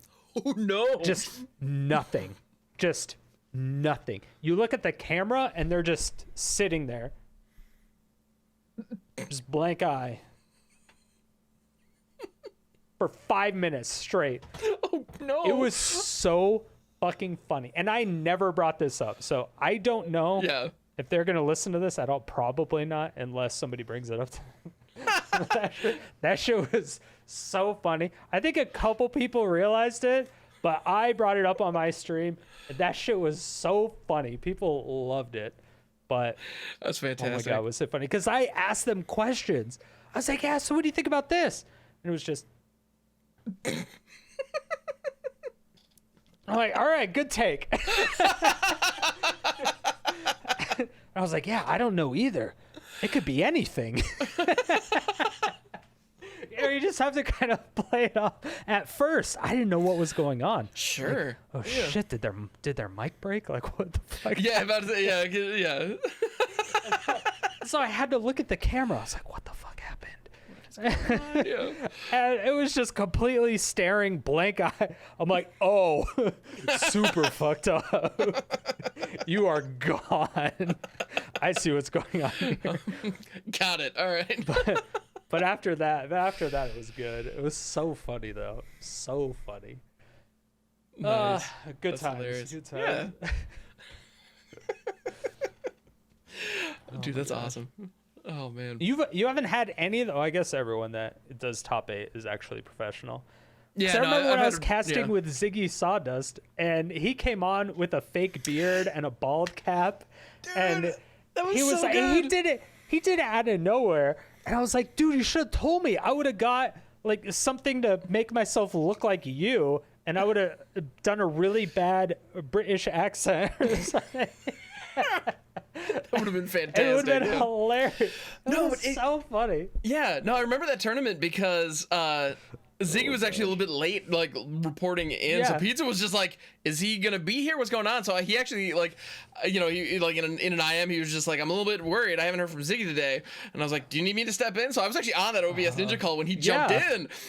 It's just Oh like, my god. is this That for was real? so I was funny. like, this is amazing. Yeah, it was hilarious. funny. I fell out after that. It was too good. Yeah. I haven't casted with him since, and I was like, what the fuck? Gotta make that Because happen. Ziggy man. and I have great chemistry. Oh yeah. No, you guys crush it every time. Like, Yeah. yeah.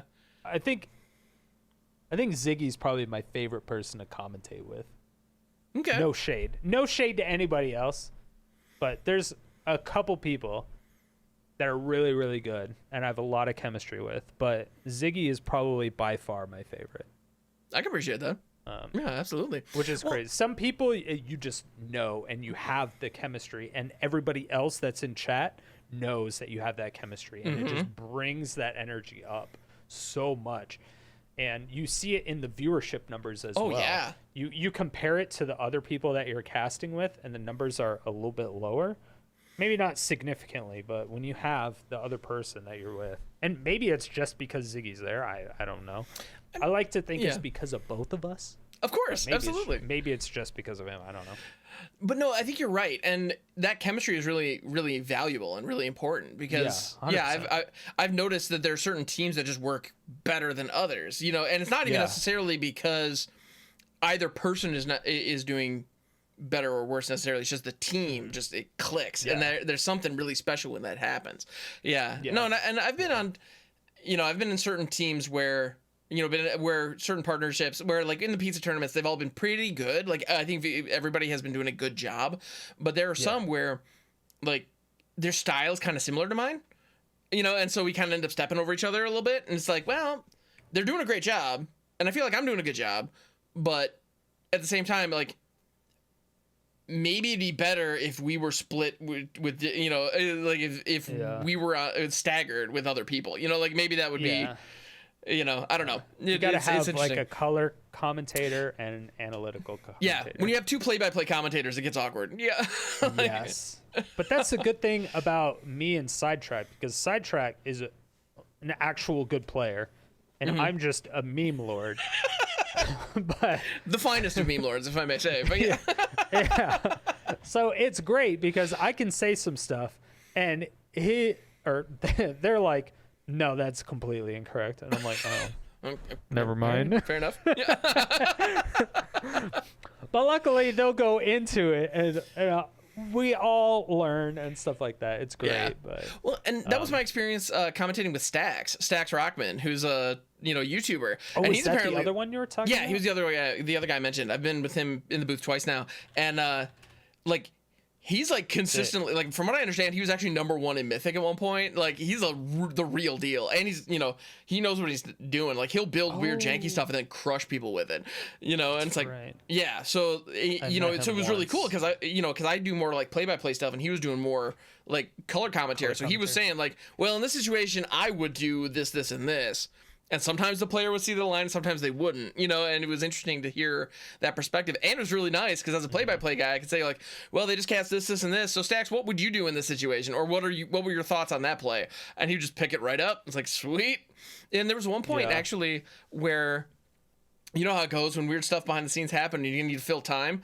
Like, there was one point where he and I actually had to talk for like a half an hour while the folks on the back end figured something out, and viewership actually increased while we were talking. I was like, for real? Like, is this happening right now?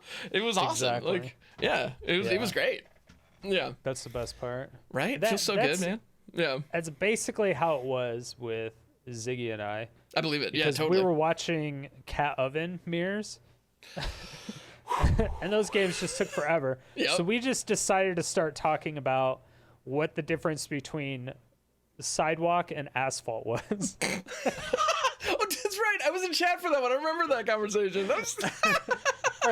For like 20 minutes. It was a stupid argument.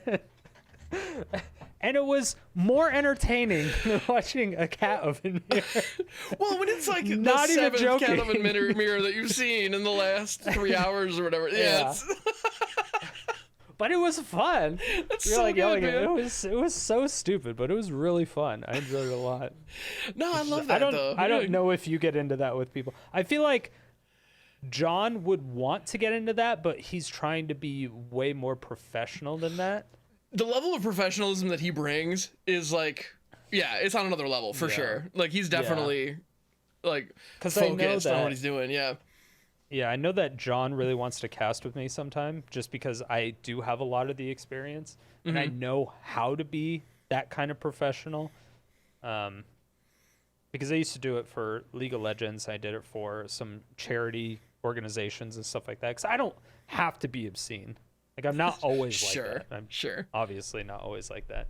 But I can have fun and I can mess around and whatever. That's something I enjoy doing. And it's something a lot of people enjoy watching. And especially when it comes to Magic, it's typically a lot more boring than normal esports. I find the majority of casters to be... I can't watch Magic tournaments. It's almost impossible. Just because they're like, this person's gonna tap 3 mana and play this card. It's like an angel that when you play other angels, you gain life. And it's gonna really set them higher and gonna give them an advantage. And since it has evasion, which if you aren't familiar with that term evasion, it means that it can evade normal blockers because that's what flying does. and I'm like, Huh, what? dude, what the fuck? Can you try to say something interesting? It's a card game. It's already not exciting to watch. Bring some energy, people. Yeah. I know. Yeah. I just drooled like trying to talk like that. That's how boring it was. I can't fucking stand it. Yeah, no, it's But pretty bad. I think one of the best 2 commentators I saw together, the best ever, was Day 9 and Kibler together. Oh. When they were together commentating, I was like, this is the best Magic commentary I've ever seen in my life. Oh, clear my schedule. I'm in. Ever. Like, yeah. Yeah, 100%. Yeah, it was the only time I've ever been able to actually watch a tournament, a Magic tournament, and not like just go away after I saw one game or something. Like that. Sure. That was the only time. And yeah, it was ridiculous. And now I just like, tournament, whatever. It's a tournament. I'll tune in and say what's up. Hey guys, gotta go do some stuff. Yeah. Pop in, throw a little wave emote. Yeah. Yeah. Yeah. Like, I know how that goes. Yeah. Lurking, you know. Okay, Got that's stuff to actually do. that's a question. Like, so I've got these little pig emotes, right? I mean, HamHocks, it's kind of the brand. And is it? I mean, I do this. I'm going to continue to do this kind of regardless. Just as far as Twitch etiquette is concerned, as a streamer, it's cool to spam your own emotes in somebody else's chat, right? Or is that like being kind of? Is that a little? I don't know. Like, obviously, if you raid somebody and you like throw your little hype emote and a little wave or something, I know that's fine. But like in general, if I pop into somebody's channel and I give a little piggy wave, is that being a little too presumptuous, or is that totally within bounds? I think it's probably it depends on the streamer. Okay, I think a lot of people are sensitive to it. I think a lot of people don't like it. I think most people would prefer you to use their emotes. Okay, that makes sense. Because it almost seems like you're self-advertising. Right, that's what I was concerned about. Yeah. Yeah. Unless it's in relation to what is going on specifically. Well, and if it's somebody that I've like collaborated with, or somebody who hangs out my channel too, like I'm sure, like I get that that's different. Like that's I'm sure all fine. But if it's somebody that I don't have that relationship, don't have that rapport with, that's okay. I was just curious. Yeah. But I don't even do that either. Okay, sure. Yeah. Well, then again, I don't really have any of those emotes. So it's like a hype or a wave or anything like that. Because I don't know. Everyone has that, and I just feel that this is gonna. I hate doing this because it sounds like I'm attacking everybody, and I hate sounding like that. But it's all good, man. You're fine. There's two things. I don't even want to say that I hate it. I just think it's lazy. Is putting your own face on emotes, and then just doing like a normal, like hype, wave, raid. Like all that stuff, because everyone has it, and it's cool for like people to use in your chat and stuff like that. But if you're putting your own face on the emotes, it can be okay. But for the most part, if you put something else that's better than that, something that's branded, something that's different, and then they can actually use that emote in other people's channel that relates to what's going on. And then other people see that emote and they're like, what channel is that from? Right. And so they can click on the emote and then go to your channel. But if you're just doing like a wave emote and it's like hype or something like that, every streamer has that. And they're just like, whatever. It's just a normal basic emote. And nobody really cares about it. And it's fine, but I just don't think it's good marketing. No, I think you're right. I think it's boring, and I think it's lazy, and that's fair. Well, it sounds like I'm attacking people, but no, it's all good. Oh, and as somebody who has the little wave and the hype emotes, that like as somebody who has that, I don't take offense to that for what that's worth. It's all good. Yeah. But it's funny you mentioned that because one of the first emotes I ever made was actually a mana screw emote, and it was just the word mana in big red letters, and I literally went to like acehardware.com, found a line art drawing of a screw, added some shading to it, and just put that under the mana word. And it was like mana, literally a screw. That's it. That's all it was. And like that was one of my first, like, hey, I'm an affiliate. I have these emote slots. I need to put something here. That was one of them. And it was funny when I got when I actually hired an artist to make some professional emotes, I took those down and put other ones up. And I had a bunch of people like, dude, where's the mana screw emote? Like, I use that all the time. I was like, wait, what? Yeah. For real? Like, you're not using it here. Where? you can see that. You can see the stats of who's using your emotes. Did you know that? I know on Stream Elements you can look that up. I don't know. You see that in the Twitch? In the Twitch dashboard? You can see it in Twitch. You can see it. Let me find it really quick. Yeah, you can actually see channel analytics. I love channel analytics. I know. Well, I wish they were a little bit better, but I mean, yeah. It's yours funny. Yours is just HamHocks42. Yes. Yeah. Okay, so go. Oh yeah, sure enough, there they are. Yeah, so you can see that, and there's a little drop-down box that says within channel, and then you can actually drop that down and say outside channel, and you can see how many unique users are using that emote outside of your channel and how many times it's been used. Dope. All right, so that's slick. You can see what's actually being used and what's not. So you can replace emotes that aren't being used. I like it. All right, I'll definitely have to tinker with this more often. So it's really weird, but that's good stuff. Yeah. Sweet. So I know exactly what emotes work for me. Nice. And yeah. And actually it's funny because now I'm looking at it and my number one, like by a lot, is the little waving pig. That is the one that people seem to use a lot. Outside the channel or inside your channel? Within the channel and outside. Actually, outside the channel, my hype emote is my number one. That's probably primarily from raids. Because I raid people every day. So, yeah. Yeah. Yeah, that's my guess is when those are getting used. Yeah. I have a lot of unique users that use other emotes but don't get used as much. I have I don't know. It's hard to say. Here, it makes more sense if I just send you a picture. It's like it's dope. less unique users, but the total usage is like double. Yeah, man, people love that one. Yeah, that top one. My goodness. Yeah.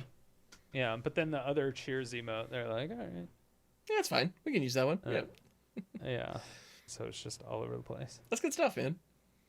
Yeah, it's cool stats to have, just so you know exactly what people are using. Yeah, so I you dig know what it. to replace or what not to replace, Mhm. stuff like that. Good to know all of that stuff. Yeah, So I have a definitely good to 3-part emote that it seems like not many people use at all. That's a bummer. Just super 'cause- sad Yeah. because it's using 3 slots, and I thought it was a good emote. Right? Nobody uses it. Probably because it's 3 parts and nobody wants to use a 3-part emote. I don't know. Could you make like a chat command that brings it up? I mean, I don't know. That's, yeah. People use 1 part of a 3-part emote just because it's aligned. Well, like I noticed the cheers emote is clearly designed to go together. Like it's 2 mugs coming from different Yeah. angles, and Yeah, one yeah, has yeah. significantly And higher they're usage than the animated. other. Like, Well, the top 3 are animated. nice. Okay. So, yeah, those ones are a little bit different, but yeah. Gotcha. Okay. It's just, I don't know. It's cool information. It is cool information, dude. I love my stats. Well, and one of the things I found, like in the last couple of months, I've really decided to like buckle down on YouTube and really try to make a go of it. Like I've had my YouTube channel for almost as long as I've had my Twitch channel, but most of the time it was just kind of like the secondary thing I did because I kept hearing people say I should do it, and I never really invested the time there. But like the last couple of months, I really decided to jump into it, and I thought my Twitch dashboard was sweet. Like I thought the level of detail that you got here was awesome. Oh, it's Dude, compared to the YouTube dashboard, like, whew. nothing compared to YouTube. Yeah, the first time I actually looked at like a minute by minute usage graph on one of my, or like retention graph on one of my videos, I was like, this is something else completely. Like, yeah, Yeah. this is sweet. It's- Like, yeah, It's completely, it's a night I'm a day. fan. I'm a big fan. It's absolutely crazy. But there's a lot of things Yeah. you can do, especially if you don't have a day job and you're trying to go like full-time streaming. There's so much stuff that you can find out as far as what the perfect time is to stream. Okay. Like if you go to solinome.com. Oh, I know Solinome. there's- Yeah. Yeah, you just go there and you can look at the magic directory and find out when like the highest viewership is and also when the lowest amount of streamers there are. Or you can look at when the peak viewership is and then when it dips down really hard. A lot of times that dip down is like when people like Crokies or Hooglin or Caleb or Aspiring Spike or those people like go offline. If you start streaming like 30 minutes to an hour before they go offline, like you mimic their schedule, but go on like 30 minutes prior, a lot of those people, they aren't necessarily leaving Twitch. Sure. They're looking for other people to either watch, or those streamers are looking for people to raid, possibly. Hopefully, depending on right? who it is. Yeah. So it really just depends. There's a lot of information you can find out, especially if you're just looking for the perfect time slot. That's the best information to look at. Yeah, no, that's good stuff. Well, and my time slot, like my time slot's shifted a little bit over the last couple of years. But when I started, I had like the 9 to 5 day job kind of situation. So I actually started streaming when I first started streaming. I was actually going live at 5 a.m. because my choices were either really early in the morning before work or really late at night after work. And I had a little kid, and all that jazz. So like after work was kind of not an option because like I would have to start at like 9 or 10. I was exhausted. So I was like, you know what? I'm just going to focus on doing it early in the morning. Going to try to make it work. See if it, and so that was when I first started. Now my life has kind of shifted a little bit. My job situation has changed. So now I'm starting at around 6:30, 7 o'clock. And, but that's when I'm streaming in the mornings. It's, and it's funny because like I've done a couple of evening streams and they're consistently awesome. Like I need to do more stuff in the evenings, like, but I don't know exactly when to do that. So I just should dive into that and find those time slots. Start at, it's like 10 to 11 p.m. Pacific, it is the best time to start. Okay, that's when everybody else is dropping off, right? Yeah. That's when everyone is leaving, and that's right when EU people are waking up and getting to work. So a lot of those people are looking for people to watch. They don't necessarily always want to go to Dean's channel because Dean sucks, right? Nobody likes Dean. He's like, he's got his fake accent. I don't know what he's doing. And it's funny because you can say that and like we all love Dean, so we know it's a joke. Like it's like, but it's funny you mention that. Dean and I go way back. Right. Well, and Dean and I go way back too, because when I was one of the people he could raid back in the day. So he actually hit me with a number of raids early on, to the point where like we started around the same time. And like he actually jokingly, I think, even had as a stream title once, the HamHocks waiting room.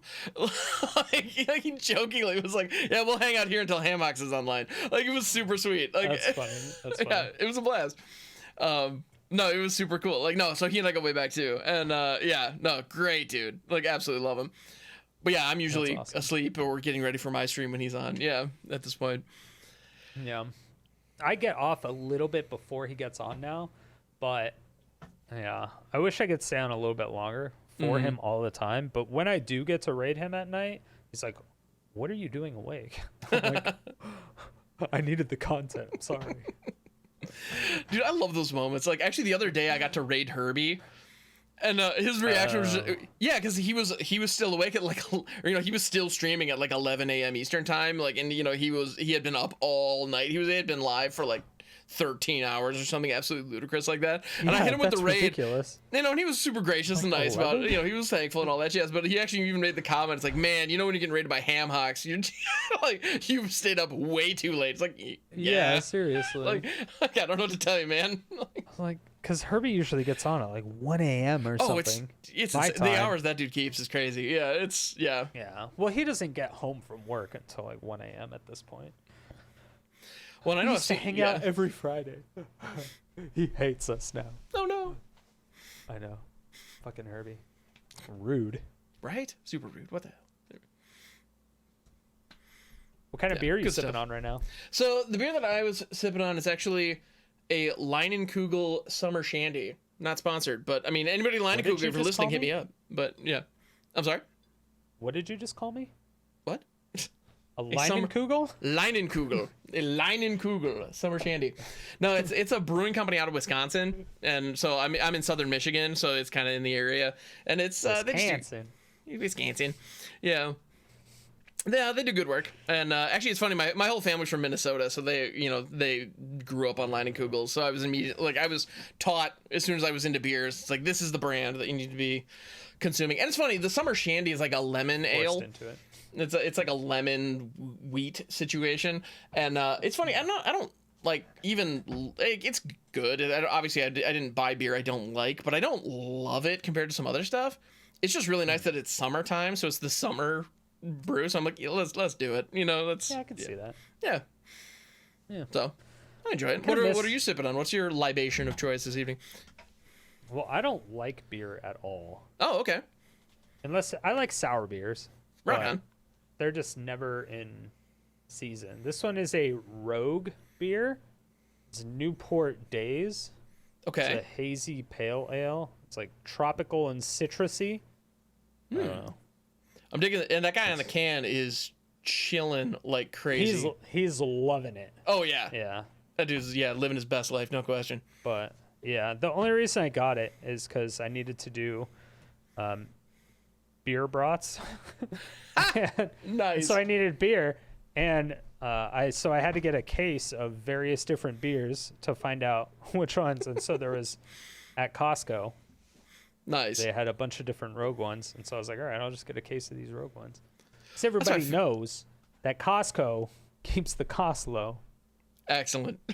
I don't know if anyone gets that reference. Let me know in the comment section below. I did not, but I'm assuming it's an old head campaign. I don't think many people know. Maybe some people. Okay. Yeah, but yeah, is a throwback. It's definitely a throwback. Nice. But no, that's the best when like a recipe calls for alcohol. So it's like, well, I guess I just need to be drinking for the next couple of days. It is what it is. Like I can't, yeah, I've had so many times when we were like cooking something and it's like called for red wine. Like, guess we need to get red wine at the groceries this week. Like, all right, I'm not mad at this. Wait, do you flambe some shit? I mean, never know. Like, No, burn off the alcohol? just, yeah, throw it in there. Why not? Yeah. No, but doing like, Jesus. I don't know. Yeah, like tossing a little bit of wine in with like, with a little bit of meat as you're cooking it up. I don't know. Stuff happens. Like, I don't know. It's been a long time since I've actually like given that much of a shit about cooking. But, there was a time. Yeah, there was a time when I was into that. There was a time. Yes. There was a time. There was a time. The before time. Yeah. I don't know. Dude, I cook all the time. I love cooking. That's dope, dude. Yeah. Yeah. I cook now because I love eating. That's the I do love eating. I'm a big fan. That's the move. Mm-hmm. Yeah. The problem about living by yourself is that there's always leftovers when you're cooking. Right? Yeah.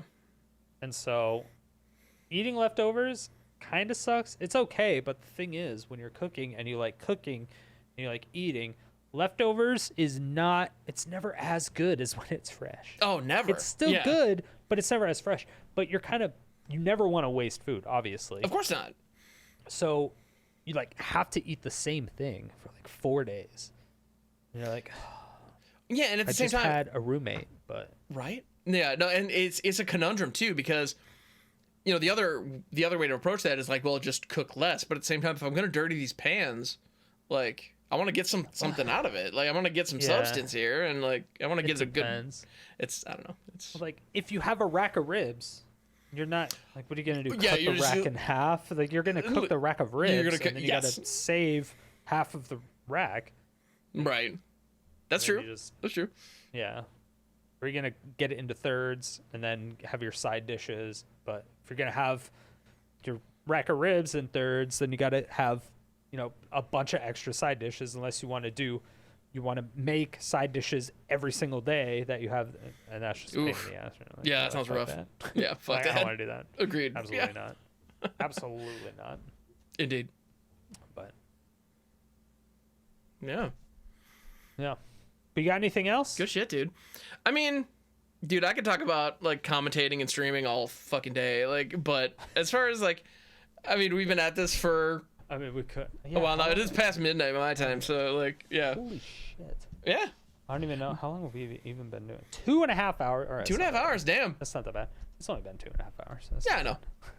Feels like we just started, man. This is a good time. Yeah. Okay, wait. Okay. Were you around? Wait, how old are you? I'm 35. Are you sensitive? Okay, so we're the same age. Yeah. Were you into Vine at all? I was aware of Vine. I was not into Vine. Yeah. Are you into TikTok at all? I'm aware of TikTok, but no, I'm not really into TikTok. Yeah. Do you have any like favorites? Like, what's your favorite internet video meme? Ooh, favorite internet video meme. I actually don't know. Like, come on, there's got to be a couple. There's got to be, right? Boring. There's got to be. I mean, I am very boring. Come on, there's got to be some internet memes like kids getting knocked over. I mean, yeah. I'm not above this. I gotta say, the one like silly meme that gets me every time, is a well done D's nuts joke. I don't know why. I am so immature. You give like the first time there's a card. Okay, it's not a video meme, but there's a meme out there. There's a magic card called Mind Goblin, and on the backside it says these nuts. Yes. Good God, that kills me every. Like I had that as my desktop background for a minute. It made me so happy. Wait, do you self promotion? Do you watch the top 10 videos that I put out? do from time to time. Like yeah. Wait, well, did you see the one that came out today? Was it today? Today or 2 days ago? Riley Knight. Do you know Riley? I know who Riley Knight is. Yeah. He got D's nuts. That's amazing. Okay, I'm done. It was so good. You have to watch it. As soon as we're done here, I'm checking that out. Yeah. I'm not even gonna spoil it. It's okay, so perfect. good. That sounds so good. Certified play it. It's a good one. You Odyssey D's not. Oh no! I can't believe that. I can't believe that, man. I like, come on. He was Nice. so mad. He's like, no. It was beautiful. It was fantastic. Beautiful. Dude, I yeah. was a big fan. No, I love like the tier lists, the top 10s. Like I love that stuff, man. It's hilarious. Like, yeah. No, good work, man. Yeah. Good work. I like 'em Well, a and lot. I don't know if it was intentional, but I became aware of that stuff because you actually included a clip of mine in the tier list of somebody hitting me with casualties of war, like months ago now.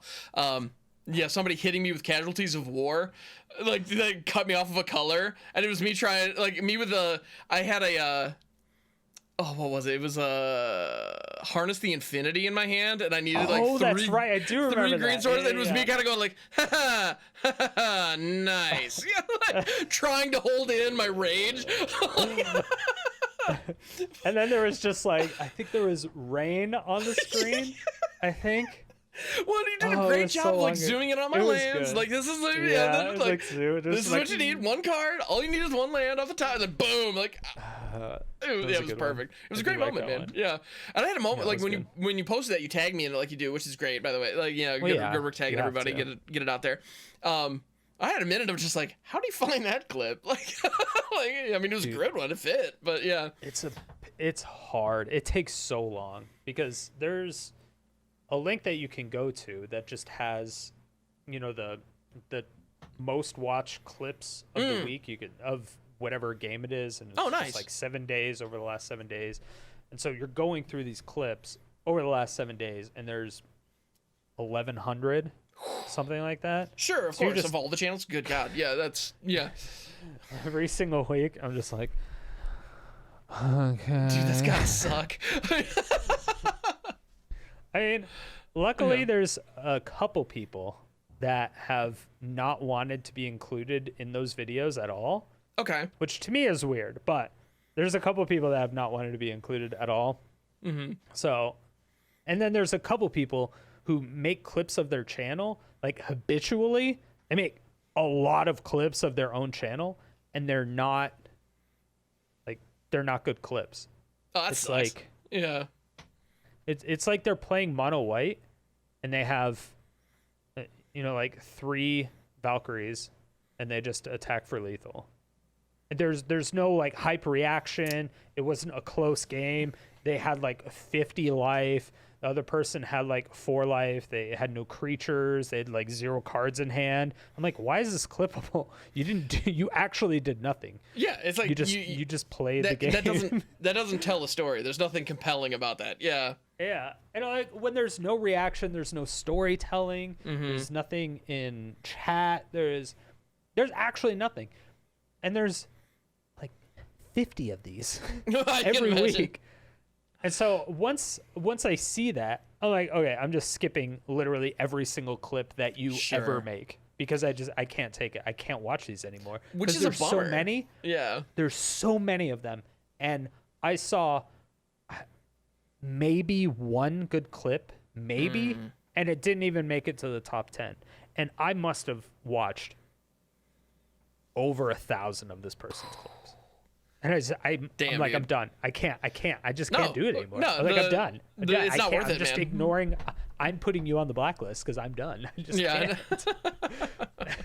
Now I'm curious. Like, I know like MTG Top 5 will like even ask like people to post stuff to Twitter and tag them in it. Yeah. Would you like us content creators to do stuff like that? Like if I tilt out in one moment and like, well, maybe that's a moment for Strider. Should I clip that and send Yeah. it to you? Like, Yeah, would you there's like a that? lot of people. There's a lot of people who send stuff to me now. Okay, Initially, cool. I wanted people to only send stuff to me, and I would only use those clips, and then I just wouldn't really get anything, or I would get stuff from the same people all the time. Sure. And I'm like, that's not really good, and or I would only get stuff from the top people. Like I would get a bunch of stuff from Crokies. I would get a bunch of stuff from Caleb. I would get a bunch of stuff from Voxy, from Amazonian, from Ollie. Like, Sure. all the top streamers, and that's all I would get. I'm like, I don't really want to do a top 10 with just the top 10 streamers. you know? Right. Like as clickbaity and cool as that would be, I want to like find new streamers. I want to raise up these new streamers. I want to show the community that there's more than just this. And so I Sure. have found some diamonds in the rough. I have found a lot of cool people, and I've made friends with a lot of cool people. So That's awesome, dude. yeah, I dig it. I think it's good in the long run. I think a lot of people have blown up. A couple of them have gotten partner now, which is Nice. really cool. I mean, that's how I found Herbie. That's how I found Jaffer. That's how I found James. Nice. That's how I found Sunny. That's how I Oh, found Lobo wow. Peaches. That's how I found. Did I already say John? That's how I found John. Oh, nice. I didn't. Yeah, no, I don't think so. Yeah. Nice. Dude, that's Yeah, so badass.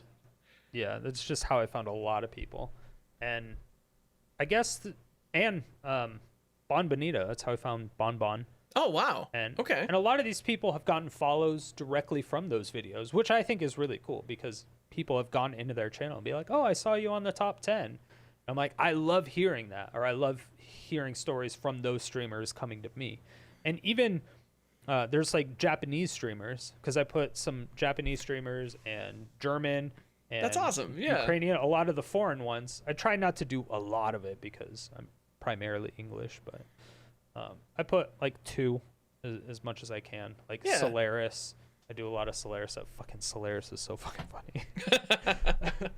Nice. But there's a few of them, and people every once in a while they'll actually get follows from it. I'm like, that's awesome, because there's a couple people that will watch it, but they also speak Japanese or something, German, and they'll go follow these people. Like, oh, I didn't know these people existed. And I'm like, that's fucking awesome. So when I get thanks from those people, I'm like, that's what I like to hear. Hell yeah, dude. That's That is fantastic. what I like. So Dude, that's badass. anything I can do to help the community is good. I do like that. Even though I'm an asshole, I still like Dude, everybody I'm wants only- to have a good asshole on their team, man. Like that's know, that's yeah. fantastic. Yeah. Exactly. I'm only an asshole usually if you come after me for. I never go after people, really. I don't think I never punch down, and I never really punch Okay. up. I only punch back. I feel like I'm one of the only people that sticks up for Jeff Hoogland a lot of the times. Interesting. Sure. Yeah, because he gets all kinds of shit. Yeah. Everyone hates Jeff Hoogland, which is crazy to me. I gotta be honest. I had a moment when like I went on Twitter. I was just curious because I hadn't seen him in my feed for a while, and I found out that he blocked me, and I was like, "Sweet, I made it." I know a lot of people are like, because if you like Yeah. a tweet that he's mentioned in, a lot of times he'll just go through and block those people. Well, and my understanding is he has some kind of algorithm that like he'll block people who follow people he's blocked or something crazy like that. Like, I would be shocked if he actually looked don't at my think name he and went, does. "Man, I that don't think HamHocks he guy, does fuck him, that. block." I'd be shocked if that happened. But yeah, No, I think the only thing that he does is that if there's a big thread where there's some crazy hate on him, Mm-hmm. if people are liking that initial tweet, he'll block all of those people who are liking that tweet. Like Okay. if somebody says Jeff Hoogland is a douchebag, fuck that guy, and there's a bunch of people liking it, Mm-hmm. he'll just go to that like list and block all those people. He's like, I don't need that kind of negativity in my life. He's like, why? can't blame him. He's Yeah, that's fair. It's like, fuck it. He's like, I don't even want to deal with it. Fuck those people. Yeah, and I get it. I don't care. Yeah, I can't blame him for that. I don't know what I liked he's that got like- me on that list, but hey, I mean, it's all good. I can't blame him for that approach. Yeah. And it's fine if you don't like him as personality, his streaming style. It's like, it's fucking whatever. But he's revolutionary. Like his model, the fact he has his website, he has the schedule on his website, he sticks to his schedule, he has everything. His deck donation model is beautiful. Everything. He's just so professional. His sponsorships, his tournaments are so well organized, minimal downtime, very minimal downtime. Everything he does is just so impeccable. There's just not many people on Twitch in general who can do that, let alone in the Magic community. He's just one of the best there is in Magic. It's just he has so much hate because he's so controversial. That people just don't give him credit for that, and it sucks. But I seem to be the only one that gives him credit for that because people don't know. People don't know that, and I'm like, I need to do a lot of the stuff that he does. Yeah, I should probably incorporate some of that stuff into my stream too. Totally. Yeah. Yeah, he does a lot of good shit. So I would Nice. taking the best part of other people's streams and incorporating it is always usually really good. Absolutely. Even if a lot of people hate them. just because you don't agree with what they're doing doesn't mean they don't do good shit. Right. Well, and I mean, it's one of those things where, like, with his numbers, like, he's doing fine, you know, and it's, like, if you're getting that kind of success, yeah, there are going to be some haters, you know, so at the end of the day, he's clearly, like, what he's doing is working. There's no question about that. You can't argue it. Yeah. Yeah, obviously. Mm-hmm. Which obviously I'm happy for him, but he's been streaming for like a fucking decade. At this He's point. always been here. So Yeah, exactly. He knows what he's doing. He's a lot of practice, and he knows what works, what doesn't work. So Yeah, totally. Yeah. Good stuff, man. So what streamer do you look up to? Ooh. What streamer do you model your stream after? What streamer have you gotten the most influence from? Or what was the first stream you watched and you're like, I actually think I could do this? You know, that's a great question. The one that I've gone back to a number of times for both Twitch and YouTube is Day 9. Like, I gotta say, I've looked at his content a lot, and I've had a number of times where, you know, I feel like, I don't know if it's, I don't know if it's maybe a little arrogant to say it, but I watch his delivery, I see what he does, I hear the kinds of, you know, the kind of presentation he has, and I think, okay, if this style works, maybe I got a shot, you know? And it's not like, oh, if this con can do it, I can do it. I'm not saying that, like, because clearly he does a great job, and and he's just super engaging. Like, you know, it's tough to look away from him when he's going. Yeah. But it's one of those things where I feel like his style is kind of similar to the style that I'm trying to achieve, you know? So it's like, well, if that works on this platform, maybe I've got a shot, you know? And I had a moment where I was lurking on a stream for a while, and I really had the question, like, what is he doing that I'm not doing? You know, like, you're like, genuinely, what is he doing that I'm not doing? Actually, there's a lot. Cats. Well, I guess you have cats now. I do have a cat, yeah. So there's that. But I mean, the biggest So that's thing, why you have a cat. I mean, it was funny too, because when I was first starting streaming, I had my cat. I had two at the time, and they were constantly jumping up on my lap, and I had a minute of like, how am I ever gonna get a stream going when I have these cats all over the place? And like, I genuinely had a day or two where I was like, these cats just keep bugging me while I'm trying to stream. And it occurred to me, dude, you're making content for the internet. You have cute cats. What the hell are you bitching about? Like, yeah, exactly. it's right there, man. Everything Just can be put them in content. frame. Like, lean into it. But I mean, the biggest thing when looking at Day 9 stream and asking myself, like, what is he doing that I'm not doing? The most important thing is that he's been doing it for over a decade. You know, the most important, he's just been at it forever. He's just been in the game. The biggest difference between, it's just the time that he put in. When I was at college trying to discover myself and figure out what I wanted to do with the rest of my life, and, you know, trying to learn how to talk to girls, he was busting out daily YouTube content and doing live streaming, like, on Justin TV. You know, like, he was doing it. He was doing it already. And, like, I was 33, still 32, still trying to discover myself and feeling like kind of a waste of space when I was like, I need to discover streaming. And then I need to give the streaming thing a try and realize, oh, this is awesome. And it's like, yeah, of course. I've been in the game for 2.5 years now. Of course I'm not going to be where he's at. It'd be silly and foolish of me to think that I could be, you know? Because he's just put in the time. Like, you know, and I got to put in the time like everybody else, you know? And one of the things that I think every streamer out there needs to realize is being a professional streamer is just about as hard as it is to be a professional athlete or a professional musician.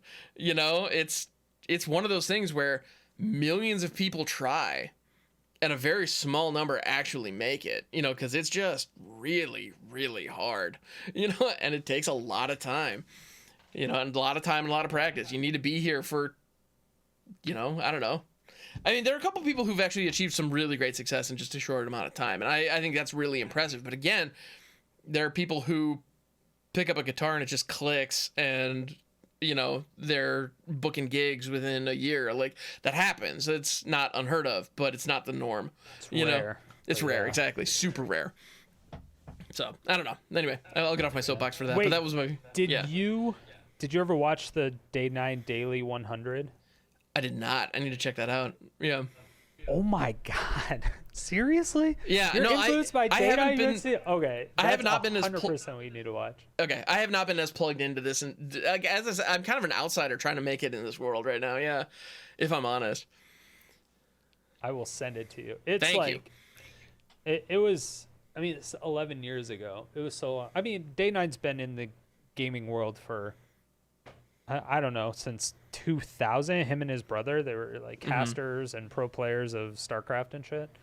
But the Day 9 Daily 100 was probably one of the most inspirational YouTube videos about a gamer that I've ever seen in my life. It was so, it was probably, I'm the same as you. He inspired me to kind of become a streamer and a content creator. That's why I got into League of Legends casting and doing YouTube videos and stuff. Nice. Yeah. And it was because of this video. Oh, sweet. Well, thank you. I'll definitely check that out. Yeah. Yeah, it was, it's ridiculous. It's so good. It's such a good video. I highly recommend it. It's an hour and a half long, but the best hour and a half that you'll ever experience in your life, guaranteed. Sweet. Thank you. Except for maybe the birth of your kid. Well, there's that. There's that. Yeah. Okay. As far as content is concerned, the best hour and a half of content. Yeah. Exactly. Wait, okay, so outside of Day 9, yes, who do you got? It's funny. There is one streamer who I watched. I lurked on a lot when I was first getting started, just to try to understand, like, what is this all about? And it was late at night. It was the only time. And to be honest, I feel like I may have mentioned it to him once, but there's an MTG streamer named Chuck Beardo, who I don't know if he's still doing stuff, but he was around for a while.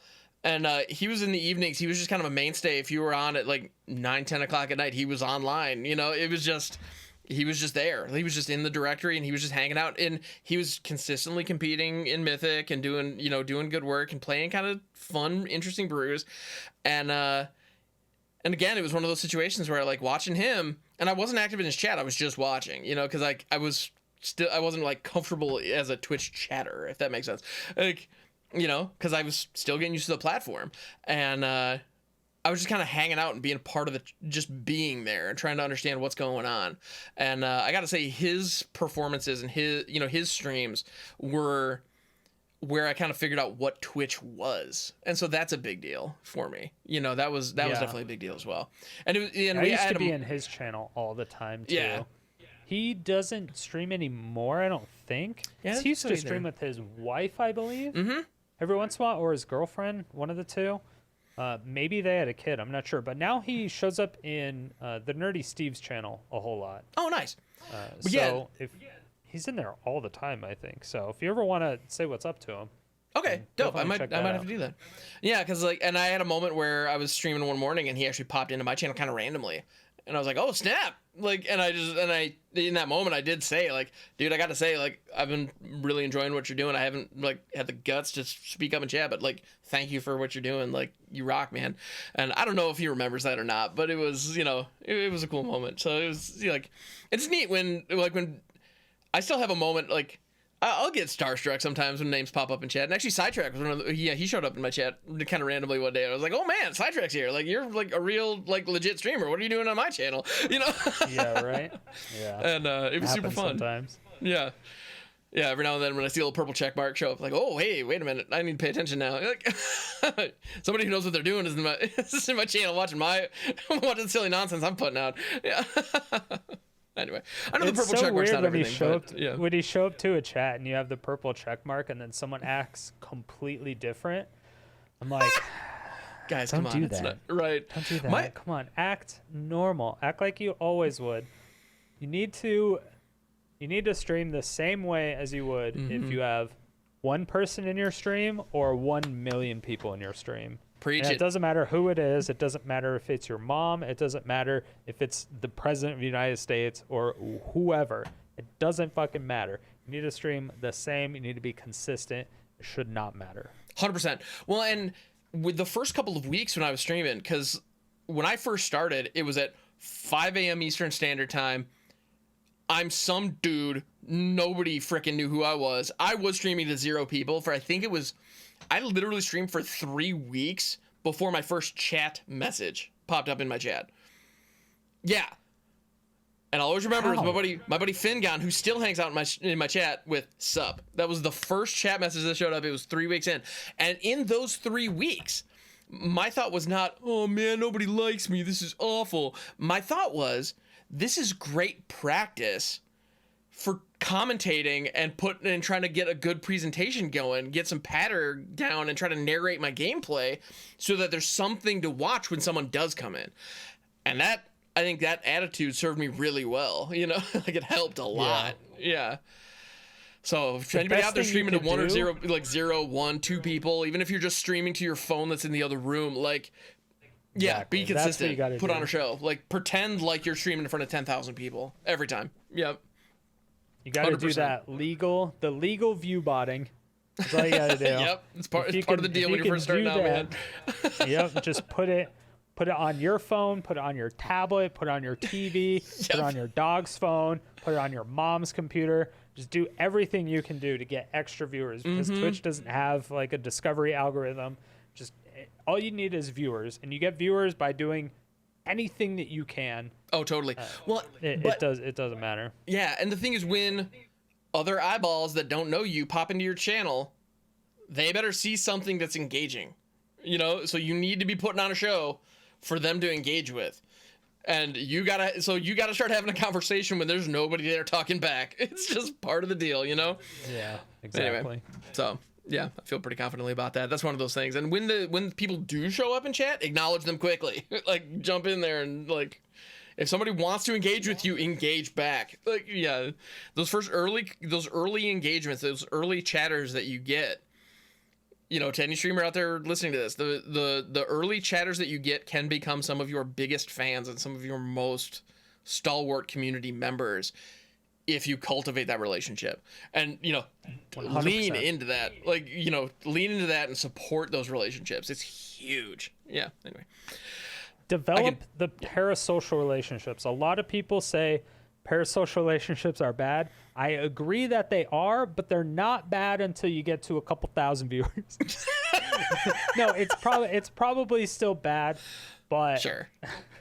As long as you acknowledge that it's not, I don't know. It's hard to say. You can't obviously say, listen, we're not friends. That's really hard to do unless you have a big audience. But if it's just like one person in there, you don't have to acknowledge it. If they say, hey, are you my friend? Then obviously you have to acknowledge it. Sure. Yeah. But things get a little bit different in that way. And then, of course, when you start interacting with other streamers, then that gets kind of muddy because you don't know if there's going to be some type of weird relationship with you. Is it only business? Is it cordial? Is somebody trying to develop an actual friendship with you? I don't know. It's hard. It's just different. Everything is different with each individual person, and I don't know. It's sometimes it's hard to navigate around that, and that's kind of why you have to talk with people, and you have to be really open with people and be like, hey, where do we land on as, like, what is our relationship? Are we streamers exclusively? Are we friends? Like, would we be able to do stuff outside of stream or content creation, or what exactly is this? Is it cool? Totally. You don't be like creepy about it or whatever, but you kind of pick up on stuff. You pick up on stuff relatively quickly. So as long as you do that, yeah, you should be good. Absolutely. So have you met any friends? Have you developed any like IRL friendships from streaming, whether it's another streamer or a viewer or anything? I'd say so. I have a couple of really close friends who I met through streaming.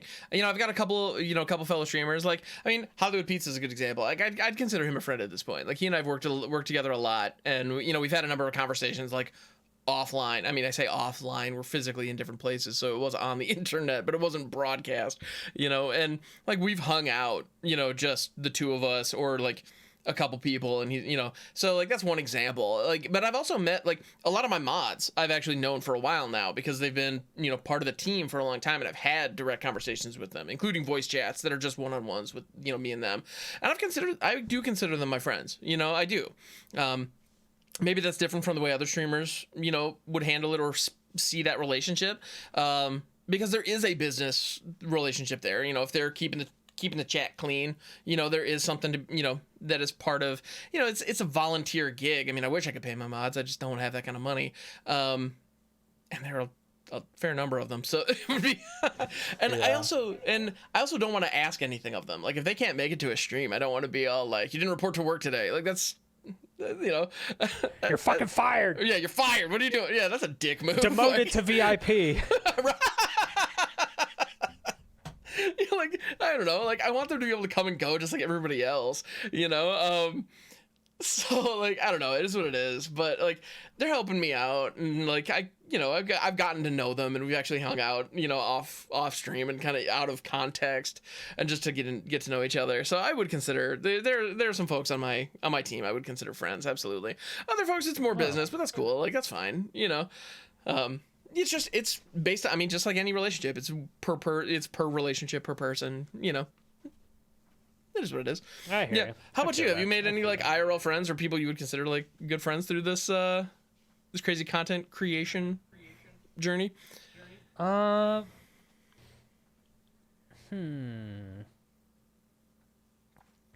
It's hard to say because I haven't met any of these people in real life. Sure. But maybe not a lot of people, some people that actually show up in my stream are IRL friends beforehand. Oh, nice. So I do know a few of these people. There are some people that I think would be really cool if we hung out in real life. But as far as like close friends, I have like my 5 close friends, like a handful of close friends, and I don't know if I need any more.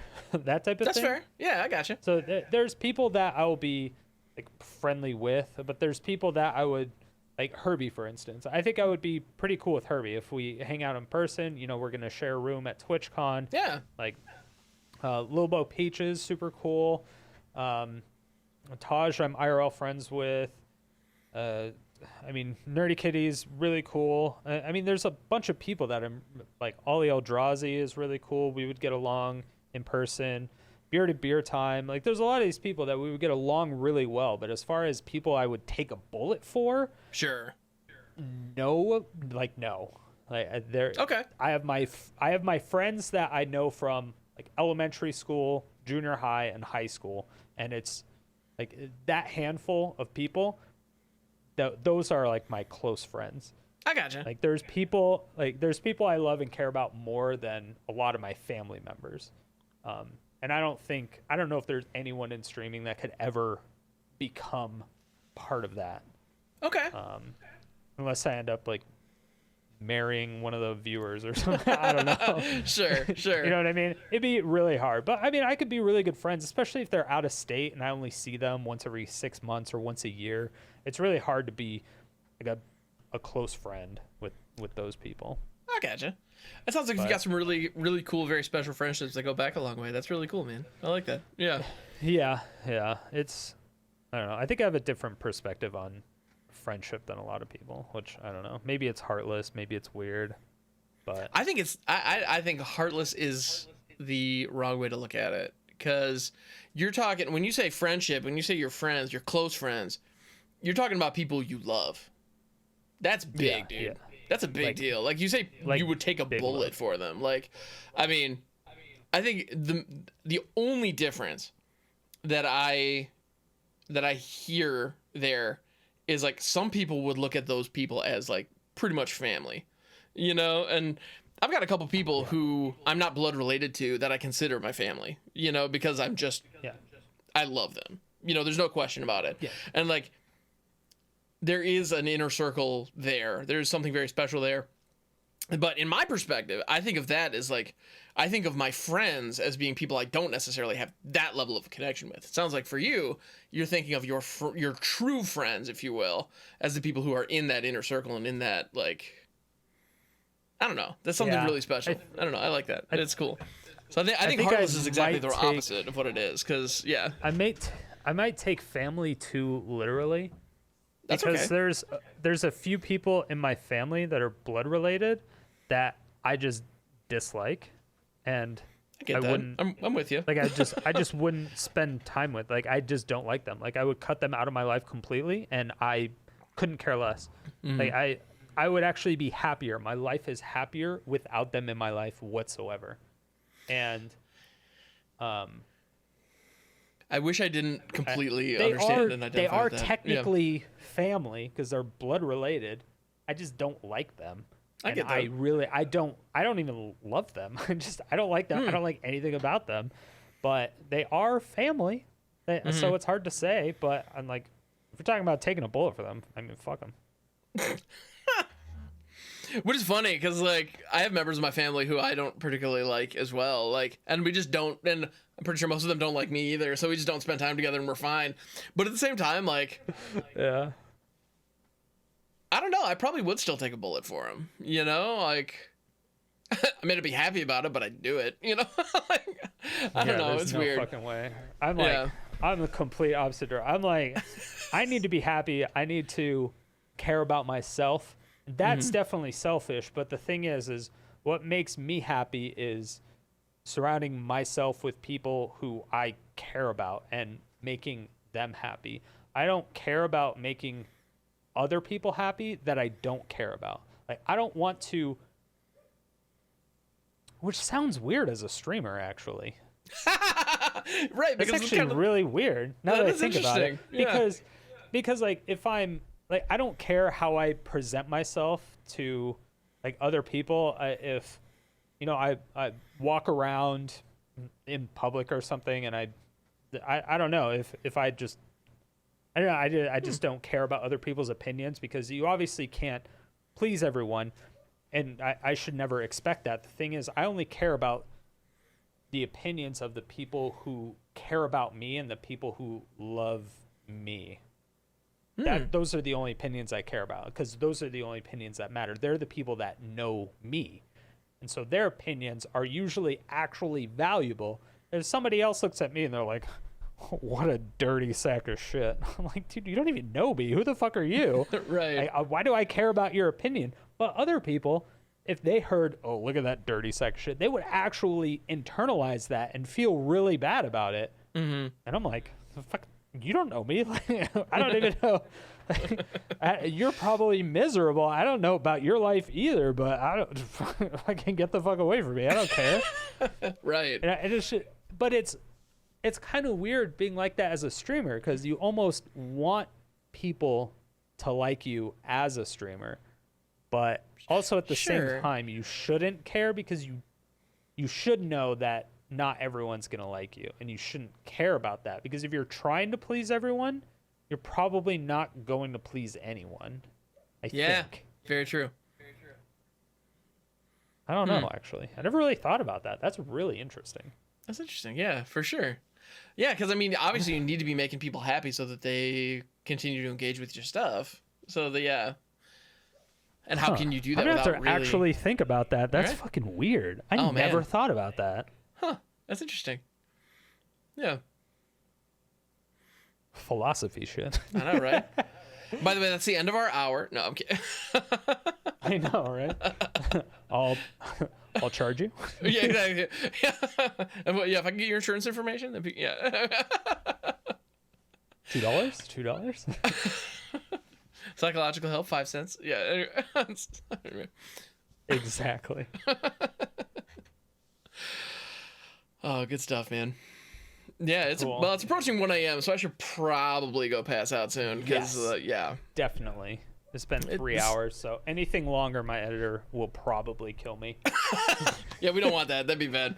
Yeah, Yeah. This has been delightful. So though, why dude. don't you let everyone know how to find you again? Make sure to shout out your Twitch, YouTube, OnlyFans, all that stuff. It's funny you mentioned that. Like my community does give me a hard time about making. I don't actually have an OnlyFans. Just yeah, but there's a part of me that is considering starting an OnlyFans and doing like pack openings or something on it. Like it would be completely innocent, but it would be on the OnlyFans platform. I thought that would be hilarious.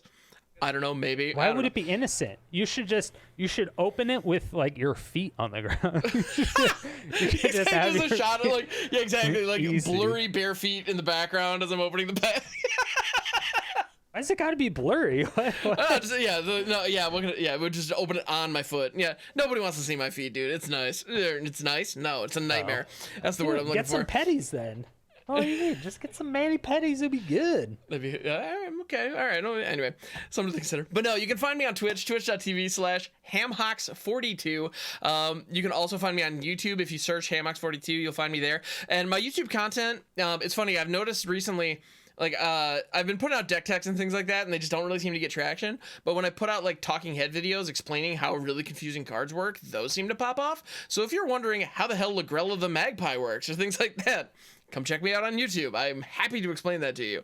And no, it does not work the way you think it does. It's not a one-sided board wipe for 3 mana. They would not print that. Anyway, just saying. It's a video that's popping off for some damn reason because the card is like so poorly worded. It's not even funny. But anyway, Anything is a one-sided board wipe if you Teferi's Protection. touche. Yeah. Man, that card is phenomenal. Yeah. Anyway, but yeah, youtube.com/HamHocks42 or search HamHocks42, anything like that. You can find me there. I'm also on Twitter @Hocks42. I should probably be more active over there, but I tweet every now and then. If you want to see weird combos or again weird thoughts on individual cards, that's kind of my thing over on those platforms. And if you want to see weird janky deck techs, Monday through Friday on Twitch, starting at 7 a.m. Eastern Standard Time, going till about 11 most days. We build weird decks, and you can even challenge me to build a deck based around your idea using just channel points. So that's something, if you're like, man, I really want to see somebody make Obscura Charm work, or not Obscura Charm, Obscura Ascendancy work. I'm sorry, that card's terrible, but if you want to watch me try and beat my head against that wall, you can for 9,000 channel points. So anyway, Don't do that's that. twitch.tv/HamHocks42. Makes people miserable. Makes streamers miserable. Don't do that. If you want to, do that. if you want to watch me for like an hour going, damn it, this card sucks. Yeah, you can do that. Yeah.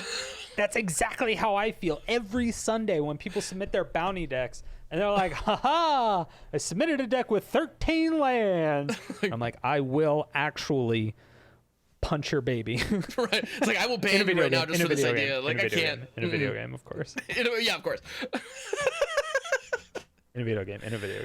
But No yeah. real violence here. No. No, of course not. We do not condone violence against babies. Yeah, that's. Exactly.